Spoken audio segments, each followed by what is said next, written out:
I'm Queen Shan Shan, and this is a broadcast podcast. I'm Queen Shan Shan, and this is a broadcast podcast. I'm Queen Shan Shan, and this is a broadcast podcast.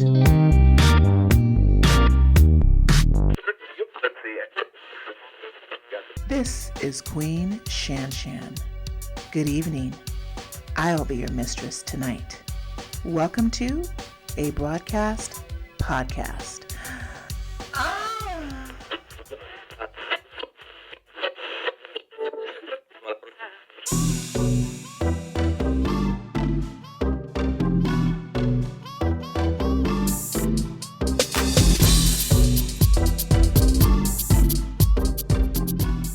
Hey girl, hey! This is your favorite girl, Queen Shan Shan, the podcast queen. Actually, I should call that myself now. No, I'm the podcast queen. I like that. It is our season finale. We are episode 43. Congratulations, Edward. Congratulations to you. You're Thank the one you. that carried this thing on your back for a year. For a year. Before we literally just turned on the mics to record this, you guys, I was looking at the calendar and we started this amazing process on November 27th, 2018. That was our first show. Almost a year. Almost The days a year. that we're recording, what did I just say? The 24th? We are recording it now. Today is the 24th? 24th Sunday, and this is going to be live on the 26th. Yikes. So we want to say thank you. There's going to be a lot of thanks in this episode, but we want to just say thank you. And I want to say thank you, Edward, for being my partner in crime in this. I have had so much fun with it. It's been tiring, it's worn us out. Yes, it has. But it's been so rewarding, I think. It's literal it's blood, fulfilling. sweat, and tears. Say it again. Blood, and sweat, and tears. Oh my God. Didn't I cut my finger on something? I wanted to cut my throat on a couple times. But yeah, November 27th, we stuck it out for a year. So we're going to go through some of the amazing ups and downs we've had during this experiment. Yeah. Because let's be honest, this has been an experiment that I wanted to try. I wanted to see if I could do it. We obviously I can. And will I continue? That's going to be the question at the end of this night. Will I continue? And that's not the question du jour. Mm-hmm. It's just the question. It's just the question. Yeah. So as we do some remembrance and some reminiscence tonight, I want you guys to listen to some of the episodes that we're going to feature that were my personal favorites. And then, Edward, you're going to share what your personal favorites were, your personal moments that you liked. Yes. And some of you wrote in and told us what some of your favorite episodes were that really resonated with you. We're going to get into that in a minute, but since we already took another 3-week hiatus because of work and my main business, as most of you know, I'm an insurance broker. So right now, this is the busiest time of year for me on my main gig, and so it's just been insanely busy. My work's been insanely busy, and we had to hire 2 new caregivers for my parents. Oh, wow. Because the other caregiver couldn't make it. So we had to hire 2. So that took a lot of my personal time and personal anguish for me and my brother. And it was hard for me to concentrate on the show and my main gig and do this. And we're going to talk about what it really was like to create this adventure for myself. And if it wasn't for Edward, I don't know how I would do this by myself. I don't know how I would do it because I'm very independent, but as entrepreneurs and people who start businesses, we all need some sort of guidance and help, and I wouldn't have been able to tackle this by myself. Well, you know what? It's a lot of the technical stuff I got, You got the other part. I just got the technical part. You did, and I just you learned happened it to quickly. know how to talk, And so it worked out as a marriage. You were able to piece marriage the made in puzzles heaven. together. Yeah, I was just like, okay, yeah, we hit the ground running. We sure did. And we were just like, let's just do this. But we're going to talk about that in a few minutes, how we actually started this whole process, because a lot of people wanted us to know, how did I start it? So we'll start that in a minute. But how are you doing since we took another 3-week hiatus? How have you been doing the last 3 weeks? I've been great. I have, as you know, I tried to start a business a few years ago, and did some stuff, some accessories, I wouldn't fancy myself as a designer. I just fancy myself as a person that likes nice things. Right. And so I during this break, I have started back getting into that process. And I guess we can talk more about that later. Yes. But I don't Talk see it about on my what's notes. on your horizon. Yeah, let's just talk about what's on the horizon later. But yeah, I've been able to like start making things again, which is nice. Yeah. I And you like to work with your hands. I like to work with my hands for sure. It's a genetic thing. My dad's an artist, so I never thought I had those gifts that he had, and here I am, almost about to turn 50, and I'm kind of discovering that maybe I do have those. They're just not in the same, format or medium. It's interesting how we're learning our quirks about ourselves in this day and age. Like I'm 47, you're almost 50, and we're having another transition in life. Another moon is turning. Yeah. What is it? Some astrologers say that everyone has like their seventh moon or eighth moon. Oh my God, that sounds amazing. So and that means that our life is turning around. Like it takes every 10 years for our life to turn around. So you're turning 50. Right. So maybe this is it. This is your moon that's turning to where, you're comfortable what you're doing in terms of paying the bills and going to your 8 to 5 job. Yeah. But it's not your passion. No, not my passion. And I don't know if I've ever had done my passion. And I think I say in my notes that I feel like I'm kind of in the right lane right now.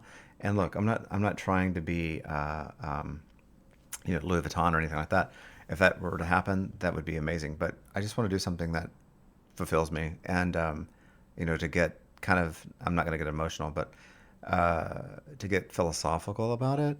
I don't have kids, and so it's very important for me to create something that can be left behind. Does that make sense? It makes total sense. And I think that not having kids affords me the ability to develop myself. Ditto. Yeah. So and I would, if something were to happen where I picked up a kid along the way, I'm sure it would be fine. I'd put that kid to work. You know what I'm saying? So China's got nothing on you. Right, exactly.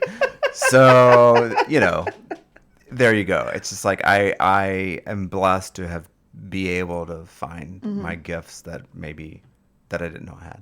Well, let's get into that in a few minutes, but the holiday season is upon us. Woo. And we'll be soon into Thanksgiving and then obviously Christmas. I'm actually going to have a Friendsgiving dinner, and obviously I invited you and Yay. your friend. Yes. And we are going to have 3 or 4 other people here for dinner. I'm going to make some soul food. Oh, and I think on the goodness. menu for sure is fried chicken, mashed potatoes, my mom's favorite fried corn. I think I'm going to make. It's, soul food is nothing but starch. There is no diet soul food. And I'm you sorry. remember the first season? We ate our way through the first season. Yes, we did. Tacos Every and- show we had a new dish. We sure did. Well, or a that new was part of restaurant. the show, food. Yeah. We're Food. talking about food. So I think, and then I would love if you would bring the dessert. Yeah, I can figure it out. And then, of course, we'll have some jovial beverages and have a good time. Yummy. And I haven't made dinner for my friends in so long. And again, we'll talk about that reason why I think I'm going to take a nice long hiatus, because I feel I've missed out on who Shannon is and what I like to do. So, and then after the holidays, I will be embarking on a new trip to Nicaragua and Costa Rica. That sounds amazing. Yes, I will be embarking on that trip very soon in my very near future. And we're going to Granada. We're going to go to the Masaya volcano. We're going to do some zip lining. We're going to go to this place called La Islitas, which is these tiny islands by Nicaragua, the coast of Nicaragua. And then we go to Costa Rica and spend some new time. I've never been to, I think you pronounce it Guanacaste. Okay. And so we're staying there a couple days, and then Liberia, and then you fly out. So we're going to be gone for a good 10 days. Oh my God. That Yeah, sounds, it's and it's good. going to be warm. It was hot when I went last time, and it was hot when I went 2 years ago. Okay. At this time of year, and it was perfect weather. Perfect weather. And there's a lot of U.S. citizens living in those countries for a reason. Right. You know? It's super cheap. It's super cheap, very affordable, Right. and Costa Rica is just the people there are just so super nice and humble, and you can just build your own businesses down there. Oh, wow. Okay. So we'll talk about that when we get back, hopefully. Maybe we'll just have a nice little episode about the trip there. So I also went, real quick, I had my friends over this weekend, and we went to go see the new Summer musical by Donna Summer. That was a Life of Donna Summer. Oh, right, right. It was at the Pantages Theater. Okay. If you guys get a chance, it's a national tour. So I know after Pantages, they head over to Orange County, I believe. But it really is a fascinating story. It's about how she started Donna Summer, the Queen of Disco. And it had 3 stages of her life when she was like in her, in her teens, and then when she was in her 20s, and then when she was Diva Donna. And did you know that she passed away from lung cancer? I did not. Yeah. Wow. She passed away from lung cancer, and also the musical revealed that she was molested 5 years Wow. by her pastor in Oh, my church. gosh, I awful. know. She No, I had didn't know that she had lung cancer. Was she a smoker, or she just got, it was, In the show, it didn't show that she was smoking cigarettes, or it didn't allude that she was a smoker, but she died of lung cancer. wow. Yeah. No, I didn't know that. Her father was super strict, and they were church-going people, and so it took her a while to get out of her box, out of her shyness. Okay. And then she just became this disco queen that we know her as. It was a great story. The music, you wanted to get out of your seat every Oh, song. my gosh, I can imagine. And the cast was wonderful. The girls who were the leads were fantastic. Interesting observation, which we'll discuss about my Madonna Madam X Oh, my God. experience. This show as well. People were androgynous for a reason. And most of the dancers were women. Oh, wow. So the women performers had male roles Oh, wow. for a reason. So when you guys see the show, whoever produced or directed the show was really smart in how they casted it. And so only a few people who were men, like the father, that was a man, and then her manager, who unfortunately took advantage of her, played a man. But at the same time, I forgot what his name was, but he was a very famous producer who discovered her. And she sued him for $25 million. 25 But he passed away from cancer, and she felt sorry about taking him to court and all this stuff. And then she got cancer. And then she got cancer. Yeah, it was really... she had an interesting life, but the dancing, the costumes, the acting was superb. Oh, So, I bet and the that's music an was amazing just show. spot on. So I highly recommend seeing Donna Summer. It's called Summer, the Donna Summer musical. It was awesome. And then we're going through the impeachment hearings. We're not going to get all political, of course, but that's been a scene. You know, I drop in when I can, which is every night. I'm trying not to be political, but yeah, and I'm going to be spending some time in Texas real soon. Oh, really? So Will that I'm be a gonna hot topic? sure that's going to be real fun, because they're going to ask their quote unquote liberal, like California, What your thoughts are. living relative. And I'm not the biggest liberal in the world. I don't even call myself. You're like a liberal. moderate. I'm very much a moderate. And so, they're going to ask me for my views. And my brother-in-law in particular, he's super conservative. I love him, no. but he's super conservative. But we get into these really productive, Not debates. argumentative, like Yeah, they're just conversations. you're having a conversation. Yeah.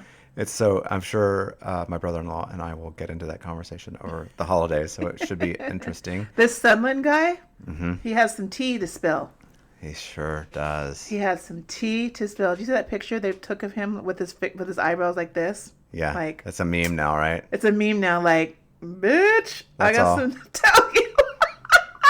Oh my That gosh. was a funny picture they took of him. Yeah, it's been. I mean, this is happening, but I don't know that the people in between the coasts are watching it or concerned about it. Some people are saying it's boring, but you know what? This is proceedings. This is a was the McCarthy hearings, exciting? Right.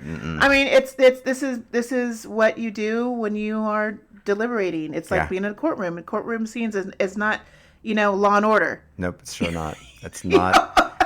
I mean, sometimes real life. you get your popcorn out and like. Yeah, some of the vernacular, you're like, oh, what does she mean? What does that mean? So this is a learning experience for everybody. This is historical. Very historical this is time. we've had only third impeachment hearings. I think 3 presidents have been Yeah, impeached. so this is historical, so it's not going to be glitz and glamour Hollywood. Sorry, people. It is boring, but it is important to learn how this process works and how our government works, how the judicial and the legislative works for us. So, And the we'll see. Constitution. And something. Oh, what is that? Some of us don't know what that means. It's We won't say any something names. that seems to be forgotten. And, our forefathers wrote it for a reason. Yeah, they So, wrote it for a reason. Anyway. So, That's all we'll say about that. Next time I see you, we may have a different perspective, or there'll be some interesting other developments. Right. that are Nancy happening. Pelosi might be president. Lord, who knows? Oh my God. Either way, we're in for a ride. Oh my gosh. The future is, I don't know. I'm scared. The future is now. I'm scared about the future. Well, let's be grateful for the present. That's right. Speaking of the present, let's introduce our next sponsor and let them have something to say after these important words. Queen Shan Shan, I hear you have a date tonight. Why, yes, I do. And we're actually looking for a place to eat for dinner tonight. Any suggestions? Yes, I know the perfect place. Ma's Italian Kitchen. Great idea. They have an amazing seared salmon plate, grilled New York steak, and also baked chicken parmigiana. You're welcome. Thank you. You know what? I gotta tell them Queen Shan Shan sent me. Hunty.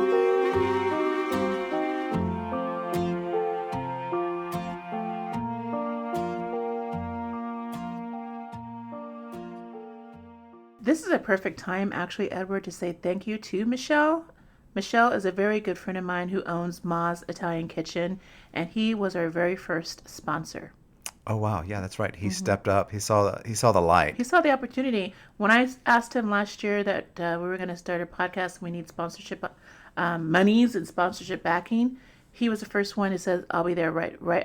I'll be there for you right away, Shannon, for the whole year." That's amazing.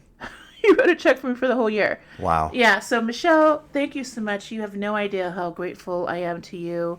You've shown support in me. You had faith in me. I had no idea what I was doing. So Ma's Italian Kitchen, thank you for catering to the people who came to visit you and said, I came here from Queen Shan Shan and people love your food. The food's amazing. If you guys get a chance, this is not the ad anymore, but I'm definitely pimping out Ma's Italian Kitchen, located in California, Burbank, California. Go to Ma's Italian Kitchen and get the most amazing meatballs and lasagna. My favorite chicken cacciatore. They have chicken parmesan, and they have this dessert that's made out of butterscotch. It's called a blandino. Oh. Oh, so, Wow. and I'm not a butterscotch fan at all. Right. But it has this butterscotch with the whipped cream and some other yumminess in it. Oh, that sounds real good. Freaking to die for. Ah. So, Michelle, I promise to get over there one day to You the know far what? reaches of the world. You and We I should will go have to together. ditch. We'll have to ditch work and just Yeah, go. we should just do that. And Michelle will hook us up. Oh my gosh. Yeah. Yeah. That will hook us up. So thank you, Michelle.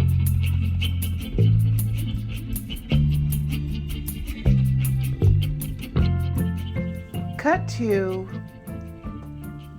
early 2018. And I was having dinner with you Right.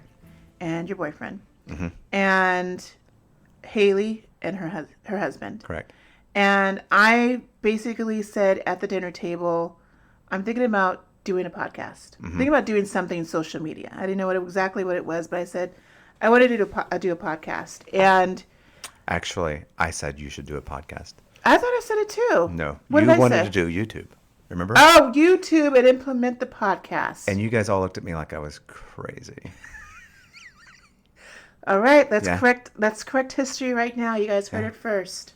You're Or heard like, it 1,000 times. I like a podcast. Yeah, you're right. I did want to do a YouTube channel. Yeah. You're right. I did. And so I was like, that's because there's a lot that goes into a YouTube thing. Yeah. It I mean, if you want to do it right. Then I was like, you know what? I knew that podcasts were up and coming, so I was like, well, they were already up and coming. Yeah, they were already It's up like, and coming. didn't reinvent the wheel. I'm like, I knew they were a thing, and so that's when I just suggested do a podcast At the dinner table. at the dinner table. Yeah. And I was like, and I was thinking on the lines of a YouTube podcast because you could do both. People do YouTube and podcast same time, same recording. But of course, I had no idea how to start it. I am, and I was giving out other names to other people about my started a production company, and it was at that evening, correct, where Danny gave me It was the that idea. evening. Yeah. It was that same evening. So Uh-huh. thanks and kudos to Danny. Danny, I know you're listening. That he gave the suggestion because I love to talk about different subjects. I love to travel abroad. I love to have abroad opinions. He said, "Why don't you call it abroad?" And I'm like, "Bing!"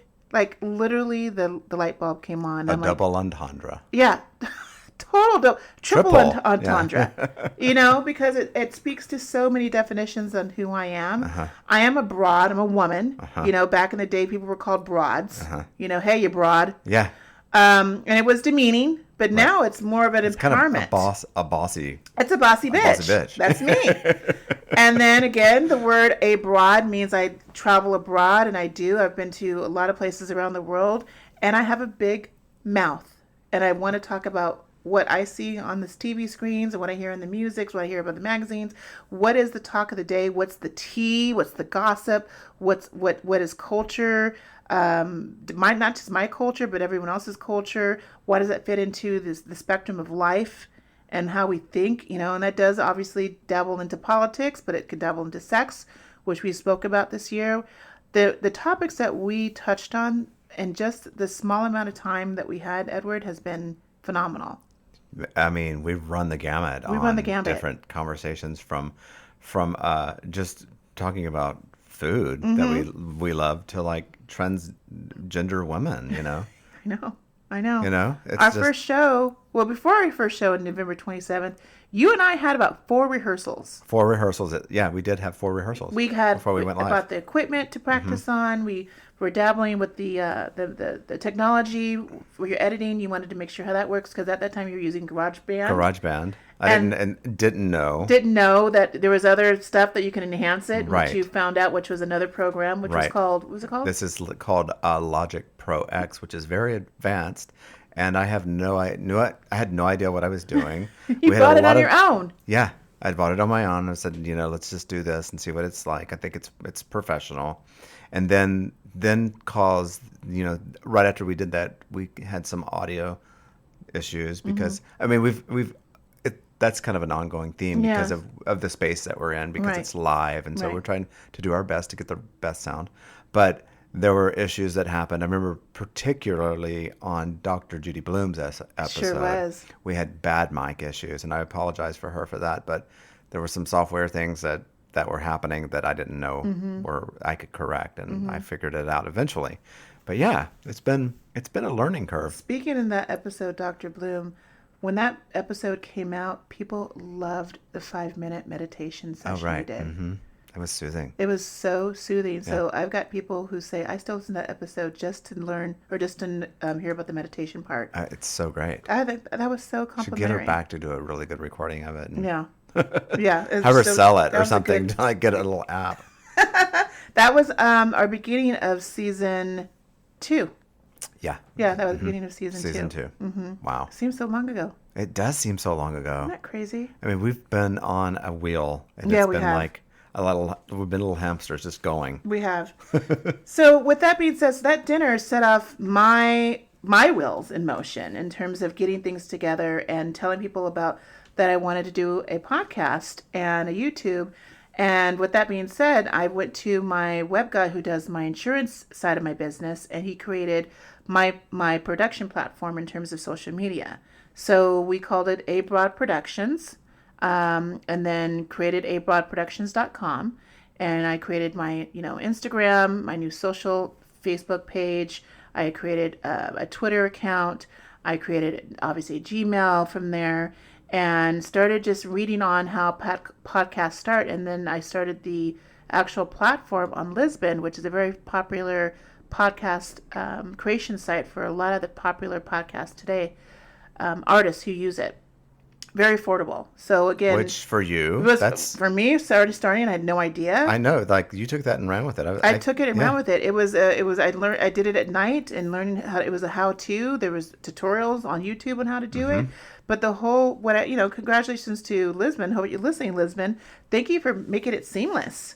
That's because I right. created an account. I learned how to upload it, and I'll never forget that first day I was uploading our first episode. I was so nervous because I didn't know Right. what I was doing, Uh-huh. and it worked. And you gave me the edited version, and Uh-huh. you learned how to edit, and I'm learning how to upload and Right.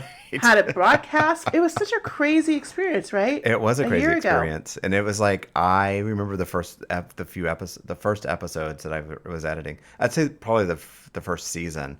It just took me forever. I was just like, oh my god, I'm never gonna get these shows done You on did it. time, and then it just got easier and easier and Easier easier. and So yeah, easier. so practice makes. And then we started Perfect. adding our sound bites. Yeah. And, background songs and stuff like that. Uh-huh. So learning we had to buy licensing and We did. things because I don't want to get sued. Yep. Buy certain types of other equipment to make the show more professional. Right. It was great. So again, if you guys are ever wanting to know how to start a business, I don't know. I just did it. You can't just say, and I'm going to go to school to learn how to start a business. You can do that too. Yeah. But I did it organically, and you can too. I'm not the sharpest tool in the shed. No, nor am I. I'll just say I'm not the brightest bulb, but I'm pretty. I'm like a 75 watts. Are you pretty lit? Yeah, pretty lit. 75, 75 to the. Yeah, 75. And because of our efforts and working hard, we've grown to have a different respect for each other too. Mm-hmm. Not just a friendship level, Edward, but a professional level. Right. Because we didn't want to. I had to respect that you had a full-time job, and me too. And so I didn't want to be calling Edward at 12 o'clock at night and saying, "How do I do this? How to do this?" I had to respect your time because you have a life. You have a boyfriend. You have work to do, and you have a social life too. So again, thank you so much for dedicating as much time as you can to make this a successful show. You're welcome. I've loved every minute of it. Mm-hmm. I haven't liked every minute of it, but I've loved it. Love and like are two different things. Love and like are two different things. Our first 3 episodes were just us because we didn't have any guests. No, we didn't have any guests. We did not have any guests. It was just you and me, but we loved it. And people said those are the first 3 episodes they loved because Right. they got to know you and me. Right. And I think what we did was genius in that situation because they were getting to know our personalities, our quirks, what we like to talk about, our silliness. We didn't have a guest on until I had my 4th guest, which was actually Robin, and that was a remote. Right. And that was on a speakerphone. Oh, that's right. Yeah, that was Robin Cardin's episode, and she wrote her book called Fly Girl. And she was I'm sorry, the 4th episode, which is me talking. The mirror, the metaphor. The proverbial mirror. That's it. And I was talking about some personal stuff that was going on at a time when I was discovering about myself on the 4th episode. Right. The 5th episode was with Robin. Robin, okay. Robin R.D. Cardin, and it was her book, Fly Girl. And I remember I was in Lancaster for work, and she's in San Diego, and we did a remote. And again, I called you, I think, after that. I said, what the hell am I doing? What does this mean? What am I doing? There have been some ledges along the way. There have been a few ledges. That was crazy. So, and then after that was my Cuba trip, and I talked about Cuba, and that really gained a lot of traction. That Oh, was my I 6th love that episode. episode. I don't know if I put that on my favorite episodes, but I think it's on yours.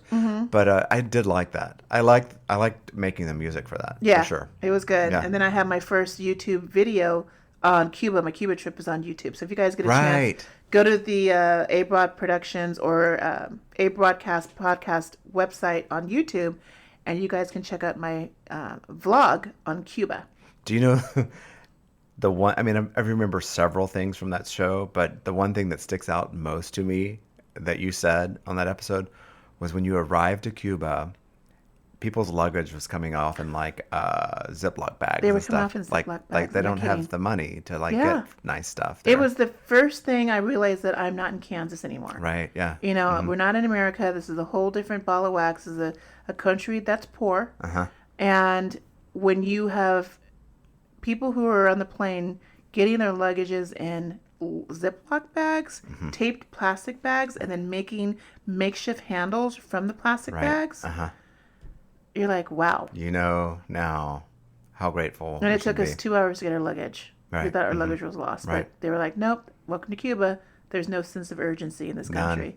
And it was like that the whole time. But you got used to it. immediately. The people were so nice and so humble, and the food was fantastic. Unfortunately, this administration has closed borders to Cuba, so we can't fully go like we used to go to Cuba right now. Oh, I didn't know that. Now he made other, Blocked. Number 45 did it again. So he closed Too bad. more opportunities for Americans to fly directly to Cuba now. Oh, that's. So you got to go through Mexico. You got to go to Canada. I didn't realize You got to that. go through Jamaica. You got to go to other countries to fly to Cuba. They cut the cruises too. The cruises are not Unreal. available right now either. So that's about millions and millions of dollars being lost. Let's just Opportunities turn being back the lost. clock again. Okay, next. Next. So that was so the idea progressed from that one dinner.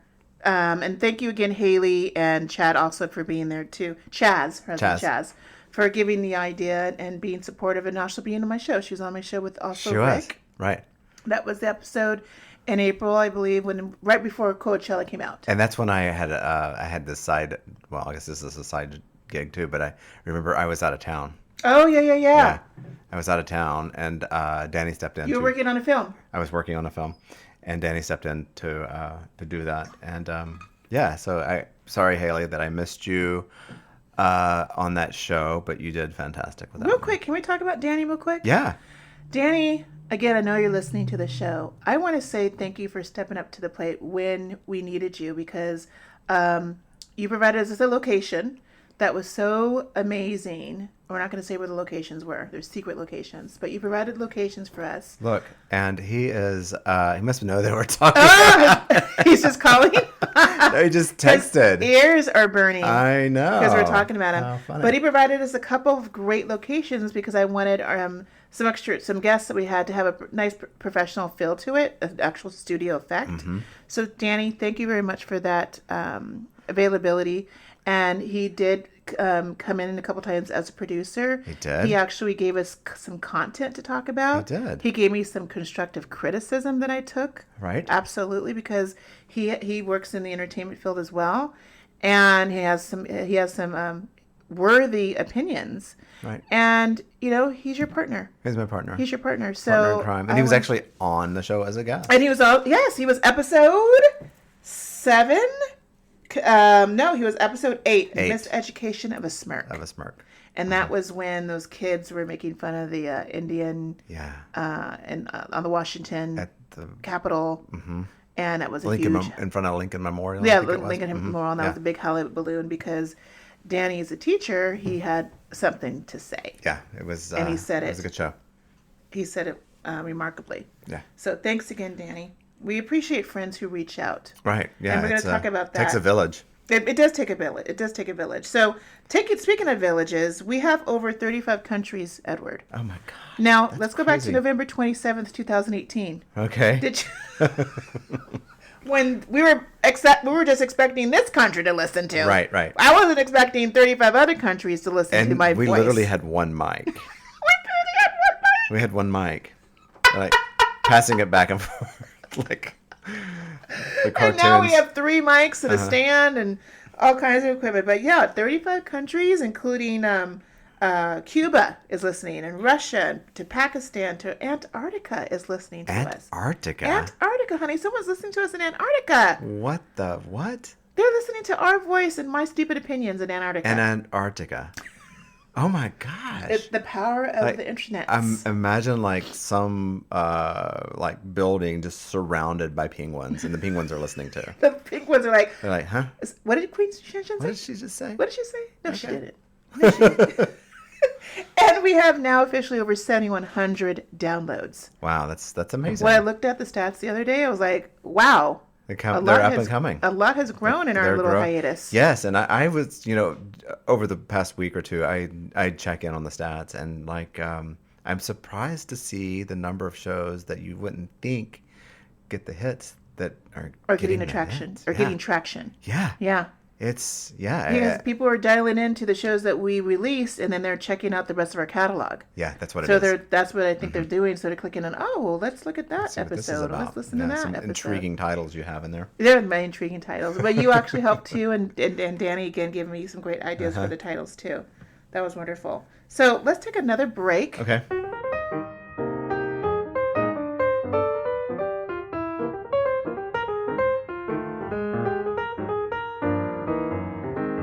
So, we're going to talk about, in this segment, our favorite episodes. And I hope you guys think they were your favorites too, because these were actually one of the biggest hits.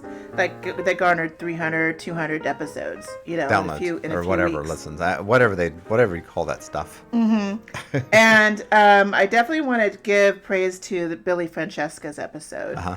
And Billy Francesca's episode is called He's Black from the Waist Down. That was episode 8 in season 2.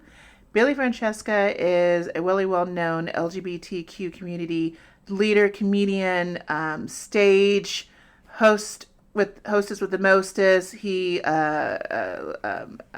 mistress of ceremonies in many of the clubs here in West Hollywood, Pride, and he just was so freaking funny.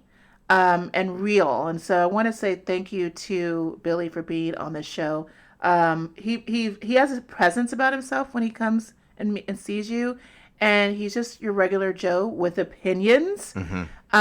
And a few guys follow me on Facebook. I actually forwarded a video of one of his rants he did a couple weeks ago by being upset. He was upset with one of the bar managers that fired somebody too because someone was drunk or someone was taking drugs or something like that, and he was saying it misrepresents you if you're trying to help somebody and then you go and fire them. You know, it was a double standard that pissed him off. Okay. And he had a really good point. And Billy Francesca's been in the industry for 1,000,000 years. I'm sure he'll laugh at it. He's like, he's going to say, bitch, I've been in for 2,000,000 years, you know, because he's been around for a long time. He was a big personality. I did enjoy that show. I really enjoyed it. I was off mic that night. I think I was sitting over there. I was that's right. sick You or had a something. cold. Yeah. So I was like in the distance. So it was fun. It was like I was observing. So it was a very fun show to watch. Let's listen to a couple of excerpts from that show. Okay. That's all right. I can't In light of hashing it out, we're going to ask you off the cuff questions that have never been rehearsed. Okay. Yeah, I don't Here we know. go. Number 1. Cut or uncut? Oh, cut always. You've heard me say, I can't uncut. It's like a Ziploc bag. Forget it. No. They say, oh, it's cut. Nah. I can't. I'm sorry, I can't. It's too much. Me too. But as a straight woman, we want cut too. Oh, yeah, well, I just can't do the uncut. can't. Oh, I can't. It's too much fabric. It's too much. It's too much. Lord Jesus, no, that's too much. And there's sometimes when it's a wallet, and I'm like, I'm not dealing with the wallet. Oh, God almighty, when it's drippy, when it's the whole thing. No. Oh, my God, I hate you. I can't. I can't deal with it. Okay. Lord. Beyonce or Madonna? Oh, I have to say Madonna. I have to. I love her. I mean, she's been around in my heart forever. I mean, it's like, you know, that's soundtrack to your life. Soundtrack to my life. I love Beyonce. Don't get me wrong. I'm not a crazy person. But but Madonna's been there Live to Tell and all that shit. You know, it's all. We were just talking about that on the podcast. Like, you know, absolutely. What is gay fat? Me right now. Do you want to see it? It's a nightmare. Gay fat is anything. First of all, everybody gay fat. Even those bitches who look amazing, they still think they're fat. It doesn't matter. Fat with no 2% fat on their body. Everybody is gay fat. There's nobody, because it's just that horrible voice that whispers and is loud but also quiet, telling you don't look good. And it doesn't matter because someone will sleep with you somewhere. Okay. That's why I take the bus. Okay.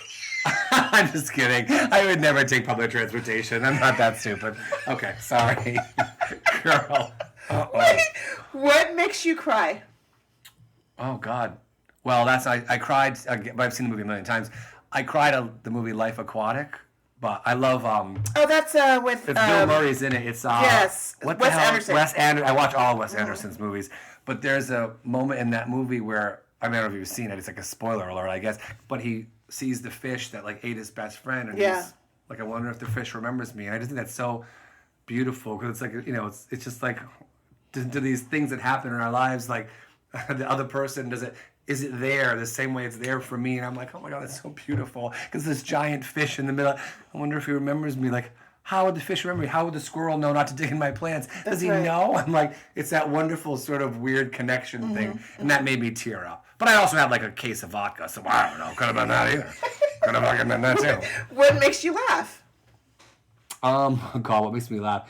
I guess random shit. Just like really random. I don't know when the last... My brother makes me laugh really hard, but he's really funny, but it's not all the time. But I don't know the last time that I was like belly aching laughing. Me either. I mean, like, where I'm crying, like I'm loud crying, my stomach hurts so bad, I'm crying. I can't remember. Laughing. Me either. That's a shame. That's a shame. I mean, I do chuckle a lot and laugh. I mean, I watch The Golden Girls every single day. My brother loves. We were raised on The Golden Girls. And I listen to them. And I see it on TV. I stop in my tracks and just sit down. I'm like, I guess I got to do laundry right now. Yeah, that's getting fire. Fire. Sorry. Getting yelled at. Okay, yeah. Edward's on the scene here. When you die, what do you want the tombstone to say about you? Oh my God, bedwetter. That might be my friend Mary. Crazy Mary, I think she wants hers to say bedwetter. She would talk. We've been talking about this for years. Billy Francesca bedwetter? That's it. It doesn't say anything. Oh no, I know. Hers is bedwetter. Mine just says coyotes. ... I want people to think that's it. That's how I die. Sorry. She's bedwetter. I'm coyotes. What is your favorite brand of vodka? Oh, Kettle One's my absolute favorite, but I'm on Tito's now for that stupid gluten allergy. Oh, that's right. Motherfuckers. What is your dream gig?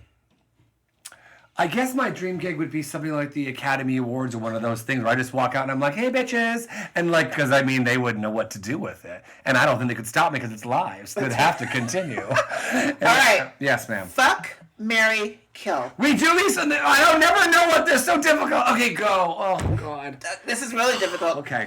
Choices are Trump, Kanye West, Putin. Oh, God. Who would you fuck? Who would you marry? Who would you kill? Okay. Well, obviously would kill Trump. I can't. I mean, he doesn't. It just is a mess. He's just he ain't happy. We ain't happy with him. It's go to the other side. They will fix you. So now it's fucking marry. Oh God. Kanye or Putin? I can't live in Russia, so I'd have to just fuck him because I can't live there, and I'd have to marry Kanye West. Is that? Yeah. I have to. You have to marry Kanye. Oh, my God, listen to him talk all day long about stuff. Well, he's changing. There's a little bit evolving. He's going through his meds. He's taking his meds right now. Okay. No, he's off his meds right now, he says. He's not the only one. Yeah. No, I mean, no, I could marry him. He seems sweet. He just seems misunderstood. I think so, too. I mean, I'm not going to buy a $2,000 sweater with holes in it, but that's a whole other story. Me either. But yeah, I guess I'd have to have sex with that Russian guy, who, by the way, uncut. Back to the first question. Son of a bitch. I really put myself in a corner. Girl. Big question of the night. Okay. Billy. How old are you really? 36. You ain't gonna trip me up on my new 36 years old. I was born in 19 whatever it is. 36 years old, bitch! All right, 37. You got me to be honest. 1983. I don't remember. I was so young when it came out. Nixon was president. Billy is so hilarious. That's a funny That song. was all off the cuff. That was not rehearsed. Right. Uh-huh. So, Yeah. again, Billy, I give you kudos, honey. Comedian. Total true comedian. My next episode I want to talk about is Heather, my best friend Heather. Oh, that was ratings week, y'all. That was ratings week. Because my friend Heather, she's crazy. She's hilarious. And she came from San Diego. And she has this really very well-known, very successful business that she started. And we talked about her being an entrepreneur. She's CEO. And we talked about her husband. And, kidding around and everything. But there was a very particular moment in the episode where we were talking about, I met this lady her friend passed away a week ago. Right. And it caught me emotionally. Sure did. And I was looking at Heather and I started crying. Yes. And I just couldn't believe I lost my shit. Yeah, it was great. It was like, it was gold. It was gold. Podcast gold. Authentic tears. Oh yeah. If I was nominated for an award, oh my God, for that episode. Like that we should get a Streamy or whatever they're called for that. Streamies, are you listening? That's right. So I want to replay that episode, Edward, so people will listen to that excerpt when I was talking about having friendships and having a best friend in my life and what it would mean if I lost Heather. Well, let's replay it now. And that was such a great episode. So let's play it. And I I'm walking by Landco, whatever, and this lady comes up to me. She's like, "You are absolutely gorgeous." And I'm like, "Oh, well, thank you." And she's like, "Can you help me with my makeup?" I'm like, "Well, I don't work here. Do you want me to get somebody to help you with your makeup?" She's like, "No, I know you're a customer. Can you help me with my makeup?" And I'm like, "Okay." That's random. Totally random, girl. Totally random. And she was down and out. And she was asking me what am I wearing, what the foundation I was wearing that day. she was really fascinated by my lip gloss. And it was literally a lip topper. I had no lipstick on. It was lip topper. It was Pat McGrath. It was my favorite. I think it's called Alienist, whatever. Pat McGrath, hashtag Pat McGrath. I hope you're listening. Gotta get that shout out. It's one of my favorite lip toppers. I love it. And I get the most compliments when I wear this lip gloss. Anyways, she was complimenting my makeup and she was saying, you know, you're pretty, blah, blah, blah. And she's like, can you help me with my makeup because I'm going to a funeral tomorrow? And I'm like, oh my God. So immediately I'm tapped in. I'm engaged. And I said, well, who passed away? And she said, my best friend. And my faculties just failed. I just like, oh my God. Because Heather, as you know, I lost a really good friend, Karen, when I was 27, she was 35. She was one of my very, very good friends of cancer. And I was devastated for years. And her eyes started welling up. And she's come to find out that her best friend died and was killed on Super Bowl, a recent Super Bowl a couple weeks ago, by a drunk driver. She was walking home or walking on the street or somewhere, and a guy who was drunk killed her. And she said the impact was so hard that she landed on her head and she was completely brain dead at that time. And I think she leaves 3 children. That's horrible. Horrible. Horrible. And while she was telling me, her name is Narda. Hi, Narda. I hope you're listening. She was welling up. Her tears were welling up. And she was like, that was my best friend for life. 35 years of friendship. And I thought about you. And I thought about Lynette. And I thought about Kim. These are my best friends of life. That how devastated I would be. And apparently her best friend was all about the makeup and all about the glitz and glamour. And Narda, she's plain Jane. She doesn't wear makeup. She doesn't wear lipstick. She's a plain Jane woman. So to be at the Ulta store that night was a big deal for her because the funeral was the next day. So she wanted to dress up for her best friend. She wanted to have some makeup. She wanted to look good for her best friend. And she didn't have any direction. So she sought me, a complete stranger, in the aisle. And I immediately said, what do you need help with? So literally I was with Narda for maybe 45 minutes in the aisle. We're testing out Stila, we're testing out Lancome, we're testing out Buxom, we're testing out all kinds of lipsticks to make sure she's got the right shade. I got her the right shade. She was ultimately grateful. Not only that, she got some eyebrow from Anastasia because she wanted to work on her eyebrows, and she wanted just to be pretty for her best friend's funeral. Now, I don't know how the funeral went. Obviously, it was last week.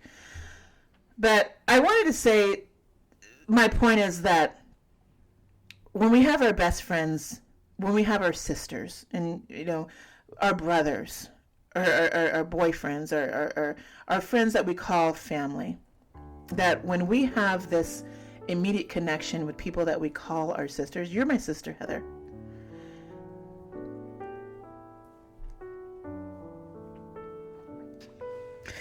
Heather, you're my best friend.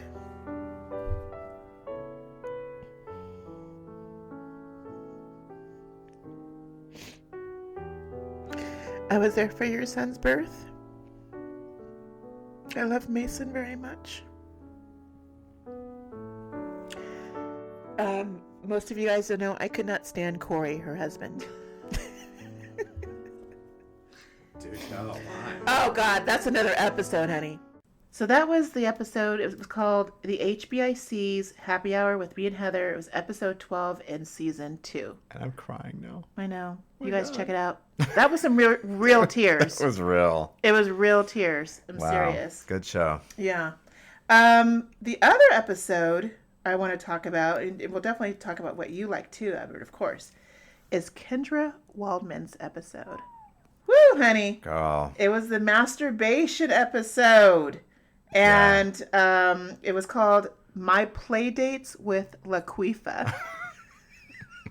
Because that's what I would name my vagina. Right. Kendra Waldman is a writer and a producer, and she wrote her own book, or it's it's a good time. I should have called her to see if she finished her book.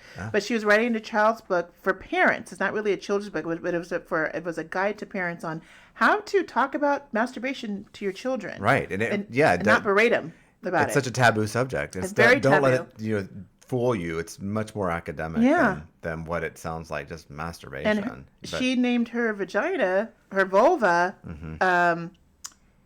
Susie. Her book is called My Playdates with Susie. Yeah. And her perspective was phenomenal. It was clean, it was clear, it was concise, it was adult. And she was very honest about she went through when she was 6 years old. Completely changed my perspective on what I thought that show was going to be. Right. I mean, most shows did. I just kind of go into things blind and wing it, right? But that show really stood out for me. I was like, this girl, she's polished as AF, you know, and she's a mathematician, and she was like, I had all these credentials. I was like, this girl knows what's happening. Yeah. Very, very freeing. And to actually post that on my social medias, I was nervous. Right. To talk about masturbation myself, but she opened up my eyes, and during that episode, remember, my parents opened up. I had my parents recorded. Oh, that's right. And we talked to my 79-year-old parents about masturbation, and they're still set in their ways about it. I'm sure. They're still set in their ways. They don't think it's proper. They don't think it's appropriate. But I did ask them about them, and they were honest. So let's hear a little excerpt from what Kendra was talking about on that episode 16, My Playdates with Laquifa. So, Susie, so your mom named it Susie. What is the reason why they couldn't call it the technical name to you? That's a great question. And I think, when I ask her these things, and we'll talk about when I got caught and this and that, but when I ask her these things, she says, I didn't know any better. There were no YouTube videos, right? There were no how-to videos. There was a library, but there was no education out there. And even in sex ed class, when I was 13, we didn't talk about masturbation. We talked about sex ed. Sex education, but they didn't include masturbation and sex. I remember I was in 5th grade. We had sex education. Yep. They didn't talk about masturbation. Absolutely not. So they called it Susie. My mother personified it. I don't know why, but now when I go around and I do this piece, and I've done it at Comedy Central stage, and I've done it at various places where I met you as well. I did it in Greece last summer, and people come up to me. I've had people come up to me in tears. This one mother came up and she said, I shunned my daughter last week. And I'm going to go home and we're going to give her a ceremony and we're going to name it. And I'm going to name it Emerald. Emerald? And I said, that's so shiny wonderful. And beautiful. I love it. And I had people come up and say, where I met you, actually, I had someone come up and she said, I'm 35. I haven't thought about this. Let's talk about that real quick because I didn't know you. This was a month ago. Yep. We're in a room of 107 people. And here comes Kendra, gorgeous woman, and you talk about My Playdates with Susie. So we're like intrigued. Who the hell is Susie? And it's about masturbation. It's about you finding your vulva and making sure you had what did you say? You said that you played with her. You humped. I humped bedroom doors. Humped bedroom doors. You humped your school desks. Your the bed remote post. Control, the canopy bed, you name it. So imagine, fascinating. Edward, I'm sitting down and I'm looking at everybody's staring at Kendra like, what the hell are we talking about? A kid masturbating? And it was, I'm going to be honest with you, Kendra, we were cringing. People were cringing. I was cringing. I was uncomfortable. I could tell. I felt listening to your story, but I was also listening to your story. Kendra, thank you again for being on the show. We appreciate it. Edward, spill the tea. What were your favorite episodes? Well, of course, I loved all of those that you just mentioned, but I have to go back. This is like throwback. Okay. The first episode to me was first episode. The premiere episode, our episode. It was magic. And we were so nervous. And then the first 5 minutes, after the first 5 minutes faded away, it was just like, we found our groove. I know. We were talking about just off the wall stuff.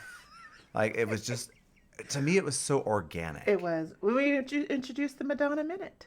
Yeah. On our first show.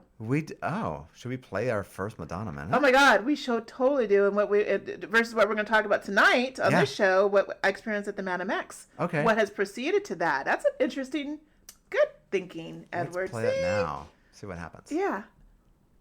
What? What? Well, give me a song of hers that you love to sing. You know. TikTok, TikTok. No. We always say that one. Say this is a less known one. What? If you hear it in my heartbeat. What?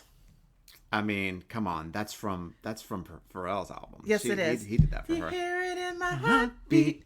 That's from the Candy Stores That's it. album. That's it. And we're talking about the one and only Madonna. Madonna. We're going to have, on a weekly basis, a Madonna Minute. Whether you like it or not. Yes. Because why? Because we love her. We grew up with her. We grew up with Madonna. She raised us. She raised us up. She did. She's our queen mother. She is the queen mother. Let's be honest. She Besides her and Oprah. Yeah. Wow. Things have changed. I think we sound a little bit different now. But Seasoned? yeah, more seasoned. I think so too. Or maybe we don't. Maybe we don't. We're fooling ourselves. You guys be the judge of that. There's something that's just really organic about that episode, and I I think a lot of people have even said that. That's where we know. kind of our chemistry. Well, we started our chemistry Everybody has 15 always, years ago, but yeah. but on mic, it was born out of the 4 episodes that we pre-rehearsed, and then we got on mic and just did it. We did our thing. I think those are the most, besides our other popular episodes, those are the ones that people gravitate to. I really enjoyed the first 3 when it was you and Edward. Like, really? That was our... We didn't know what the hell we were doing. You can't buy chemistry. You can't buy it. I know. You can't buy chemistry, honey. You can't. I'm really sorry. Sorry, Donnie Marie. So- She was actually very emotional. I think they had their farewell concert last week or something in Vegas. Wow. She still And looks she the was same. She looks boo-hoo-hooing. better. Plastic surgery. Yeah. So that was my favorite episode from the first season. I'm gonna just break it down by seasons.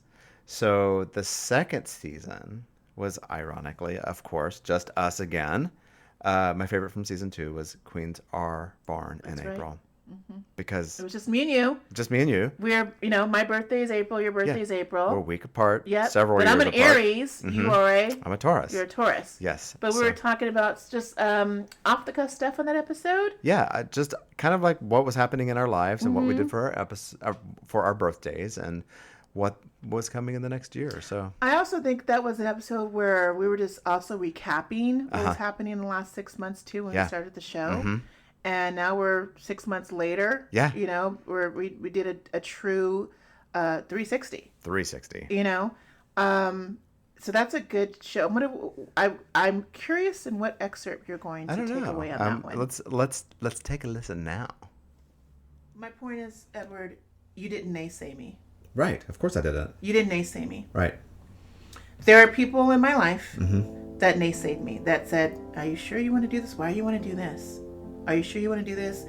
Aren't you doing well in the insurance industry?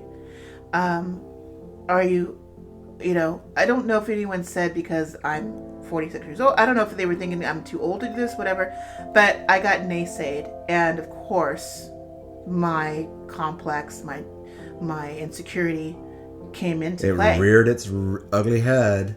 The right? last 3 weeks on the show, people don't know because obviously I have, it's all about the show must go on kind of attitude, right? Regardless if you're feeling shitty, if you're feeling happy, the show must go on. So the last 4 or 5 weeks in March and this month, and it may be because today is my birthday, I've been feeling very sad. Okay. I've been feeling very sad. I have been questioning my relationships with some people. I have been, okay, how can I put it this way? I am very generous in my friendships with people. You are. I am. I mean, I've always have been. You always have been. If you ask me for $100, I'm going to give you $100. Sure. If you ask me to pick you up at so-and-so and so-and-so, I'm going to pick you up. I'm going to be there. You're going to not just be there, you're going to change things, schedules. Absolutely. Obviously, Queens are born in April. Preach the truth, Edward. Okay. And then I can't leave this one out because it was from season 2 as well. I can't just single one episode out for the season because it was a great season. I Okay. think season 2 was spectacular. Good. So let's talk about. I'm not sure the episode number, but the title is Transformation: The Mind of a Trans Woman. That was with Wendy. That That was was- season 2, not season 3. No, that was season 2. That was season 2. Uh-huh. And you are absolutely right. That was episode 29, season 2 with Wendy Dugan. And that's also one of my favorite episodes because that was one of our longest episodes, to be honest with you. Oh yeah, it was. There long. was so much truth to be told from how she was raised, her self-discovery. We talked about our friendship and how she came out to me and how she came out to her family. And we got to the nitty-gritty. We did not hold back on that episode because we talked about the actual surgery We and the did. process. We didn't leave any stone unturned. We did not. And Wendy does not care. She's like, this is what happened to my penis. Right. This is what happened when I had boobs. And then, I had to get a facelift or get facial surgery and da-da-da. You guys have to listen You have to to that listen to episode. this because what I took away from that episode was, okay, I kind of, if I'm being honest, completely transparent, I don't have any trans friends. You don't? No. And I was confused about it, and didn't really understand it. And I came away with an understanding. But more importantly, Wendy as a human, it was compelling to see a person speak so eloquently about being both sexes. Not at one time, obviously, but having been one and now as another. And she also has, I don't know how to say this without it sounding sexist, but she kind of is still chill like a dude. Kind of like has that chill vibe about She does. her. She does. So She and does. then but she's like beautiful and ladylike and has all the good qualities Yeah. of both genders. She was flirting with you. Yeah.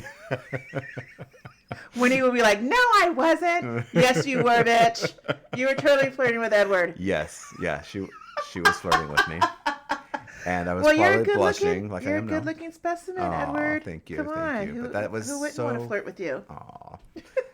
But that was a fun episode. I wouldn't say fun. Yeah, we had a lot of fun on it, but it was very educational. It was. And that is one of my top 5 episodes of all downloads. Hers, Heather's, Kendra's, and Michelle's, which we'll talk about Michelle's in a minute. Right. And then Judy's. That was one of, so those were the top 5. All women, by the way, all women guests, my top 5 episodes. Yeah. Yeah, all can you of them. believe that? Let's play a clip. Yeah, let's play a clip of the episode with Wendy. I feel authentic. Yeah, I feel like who I was supposed to be. good for you. Absolutely. Feel every morning I have to wake up extra early to get ready, which You is a do. big old pain in the ass. You don't have to, but that you feel that you have to. I need to. Because you have an insecurity about the way you look, and so you feel you need to be baked on makeup all the time. Not baked on, but You're baked on, bitch. lightly cooked, lightly toasted. Okay, so yes. At 3 or 4 o'clock in the morning, this woman gets up. She does 3:50. her Peloton. She does her workout, and then she puts on her bake, puts on her makeup, and she's out in the field to go to work. No. What I do is I don't do the Peloton in the morning. When do you do the Peloton? I do it in the afternoon after I Okay. get home. So I get up at 3:50 That's insane. and I get ready. I'm at work by 6. Did Randy do that too? Yes. Okay. Oh, Actually, you did? Randy got to work around 5. Okay. Randy got up at the same time. He got to work much earlier. Yeah. That's Such overachievers, both of you, Wendy I and know. Randy. I don't know. I think Randy was more of an overachiever than Wendy, but because he got there sooner and he did more work, and he didn't care if his hair was, That's you know, right. like, hey, you need to condition your hair tonight. He didn't care. He didn't care. No, he didn't care. It's a pain in the butt, but it's well worth it. I look good. You do look good. You do look I good, was but- going to ask though. That was so compelling. And again, being transparent and honest. And she was sitting here for a good 2 hours. We're just talking. And she's a very, very good friend of mine. Their whole family is lovely. I love the kids. I love everybody in that family. So kudos to you, Wendy. Thank you again for being a very popular guest on our show, and we continue to support you and your journey. Yeah. What's Thank you. next on your list? Oh my gosh. Okay, let's fast forward to this season, season 3. And again, I want to reemphasize that I go into a lot of these U-book people. I don't know who they are, and I kind of read. I'm like, whatever.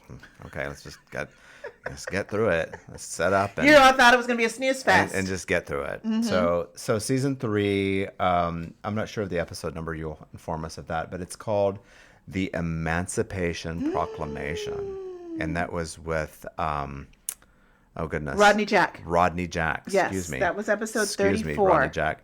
Rodney Jack is quite the person that knows what it's like to be a man these days. And he's an African American gentleman. Probably, I think we're the same age, but he just comes from a very specific. He was father of 3 girls. He Yeah. is the father of 3 girls. Father of 3 girls. And when I read Shannon's notes on the show, I'm like, why on earth is he going to be on this show talking about emasculation? I mean, like, honestly. But he brought such an interesting point to it. And I was just like, okay, Judgy Devon, don't be judgy. Oh, Judgy Edward. Okay, Judgy Edward, don't be judgy. And I'd be damned if that was not my favorite episode He so flipped far. both of us around. Yeah. I was just like, wow, Edward. I mean, yeah, Rodney had something to say on that show. He wanted to be on the show. He was asking me. He wanted to be He's on actually the a show. client of mine. Yeah. And we before the show even started, we've had some conversations about relationships and men and women and women emasculating men. Right. And and I had to admit some tea about me on that show, that I've unfortunately was that woman. I was that mean woman that men have been either coward against or were intimidated by, because I said, stop being a pussy. Yeah. And when you say that to a man, the P word, girl. that that really emasculates a man, because he's not being a pussy. He's trying to be relatable to us, but we as women, as strong women as I am, equate it to weakness, and it wasn't weakness. And I wanted in my life, I want, like I said I've said it in a couple episodes, I want a Shannon with a penis. That's my husband. I want to meet a Shannon with a penis. And I don't know actually what that looks like, but it definitely is like someone who wants to travel, someone who's strong, who wants to take care of me, but I always want to be the boss bitch. So if I do meet someone like me, I don't know, will we kill each other? Will we survive? I don't know.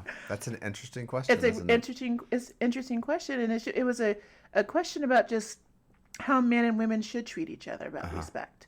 Yeah.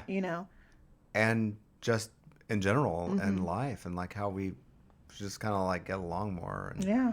not put the other one down. It meant a lot to me, and Yeah. and I had a coworker that really spoke to. Yeah. And she she said was that like, "This." you is said me. she had a really emotional Yeah. reaction towards it.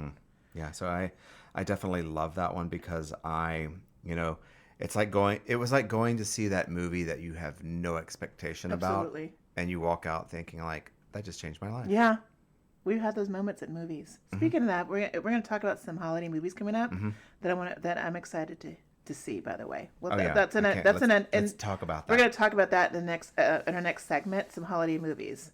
Well, let me just finish this one last point that I have. Oh, and then also we got to hear your excerpt, because we want to hear that what you like. Oh, yeah. too. Wait. Let's go back to Mr. Jack right now. Yeah. Let's find a clip real quick. Got it. How about this one?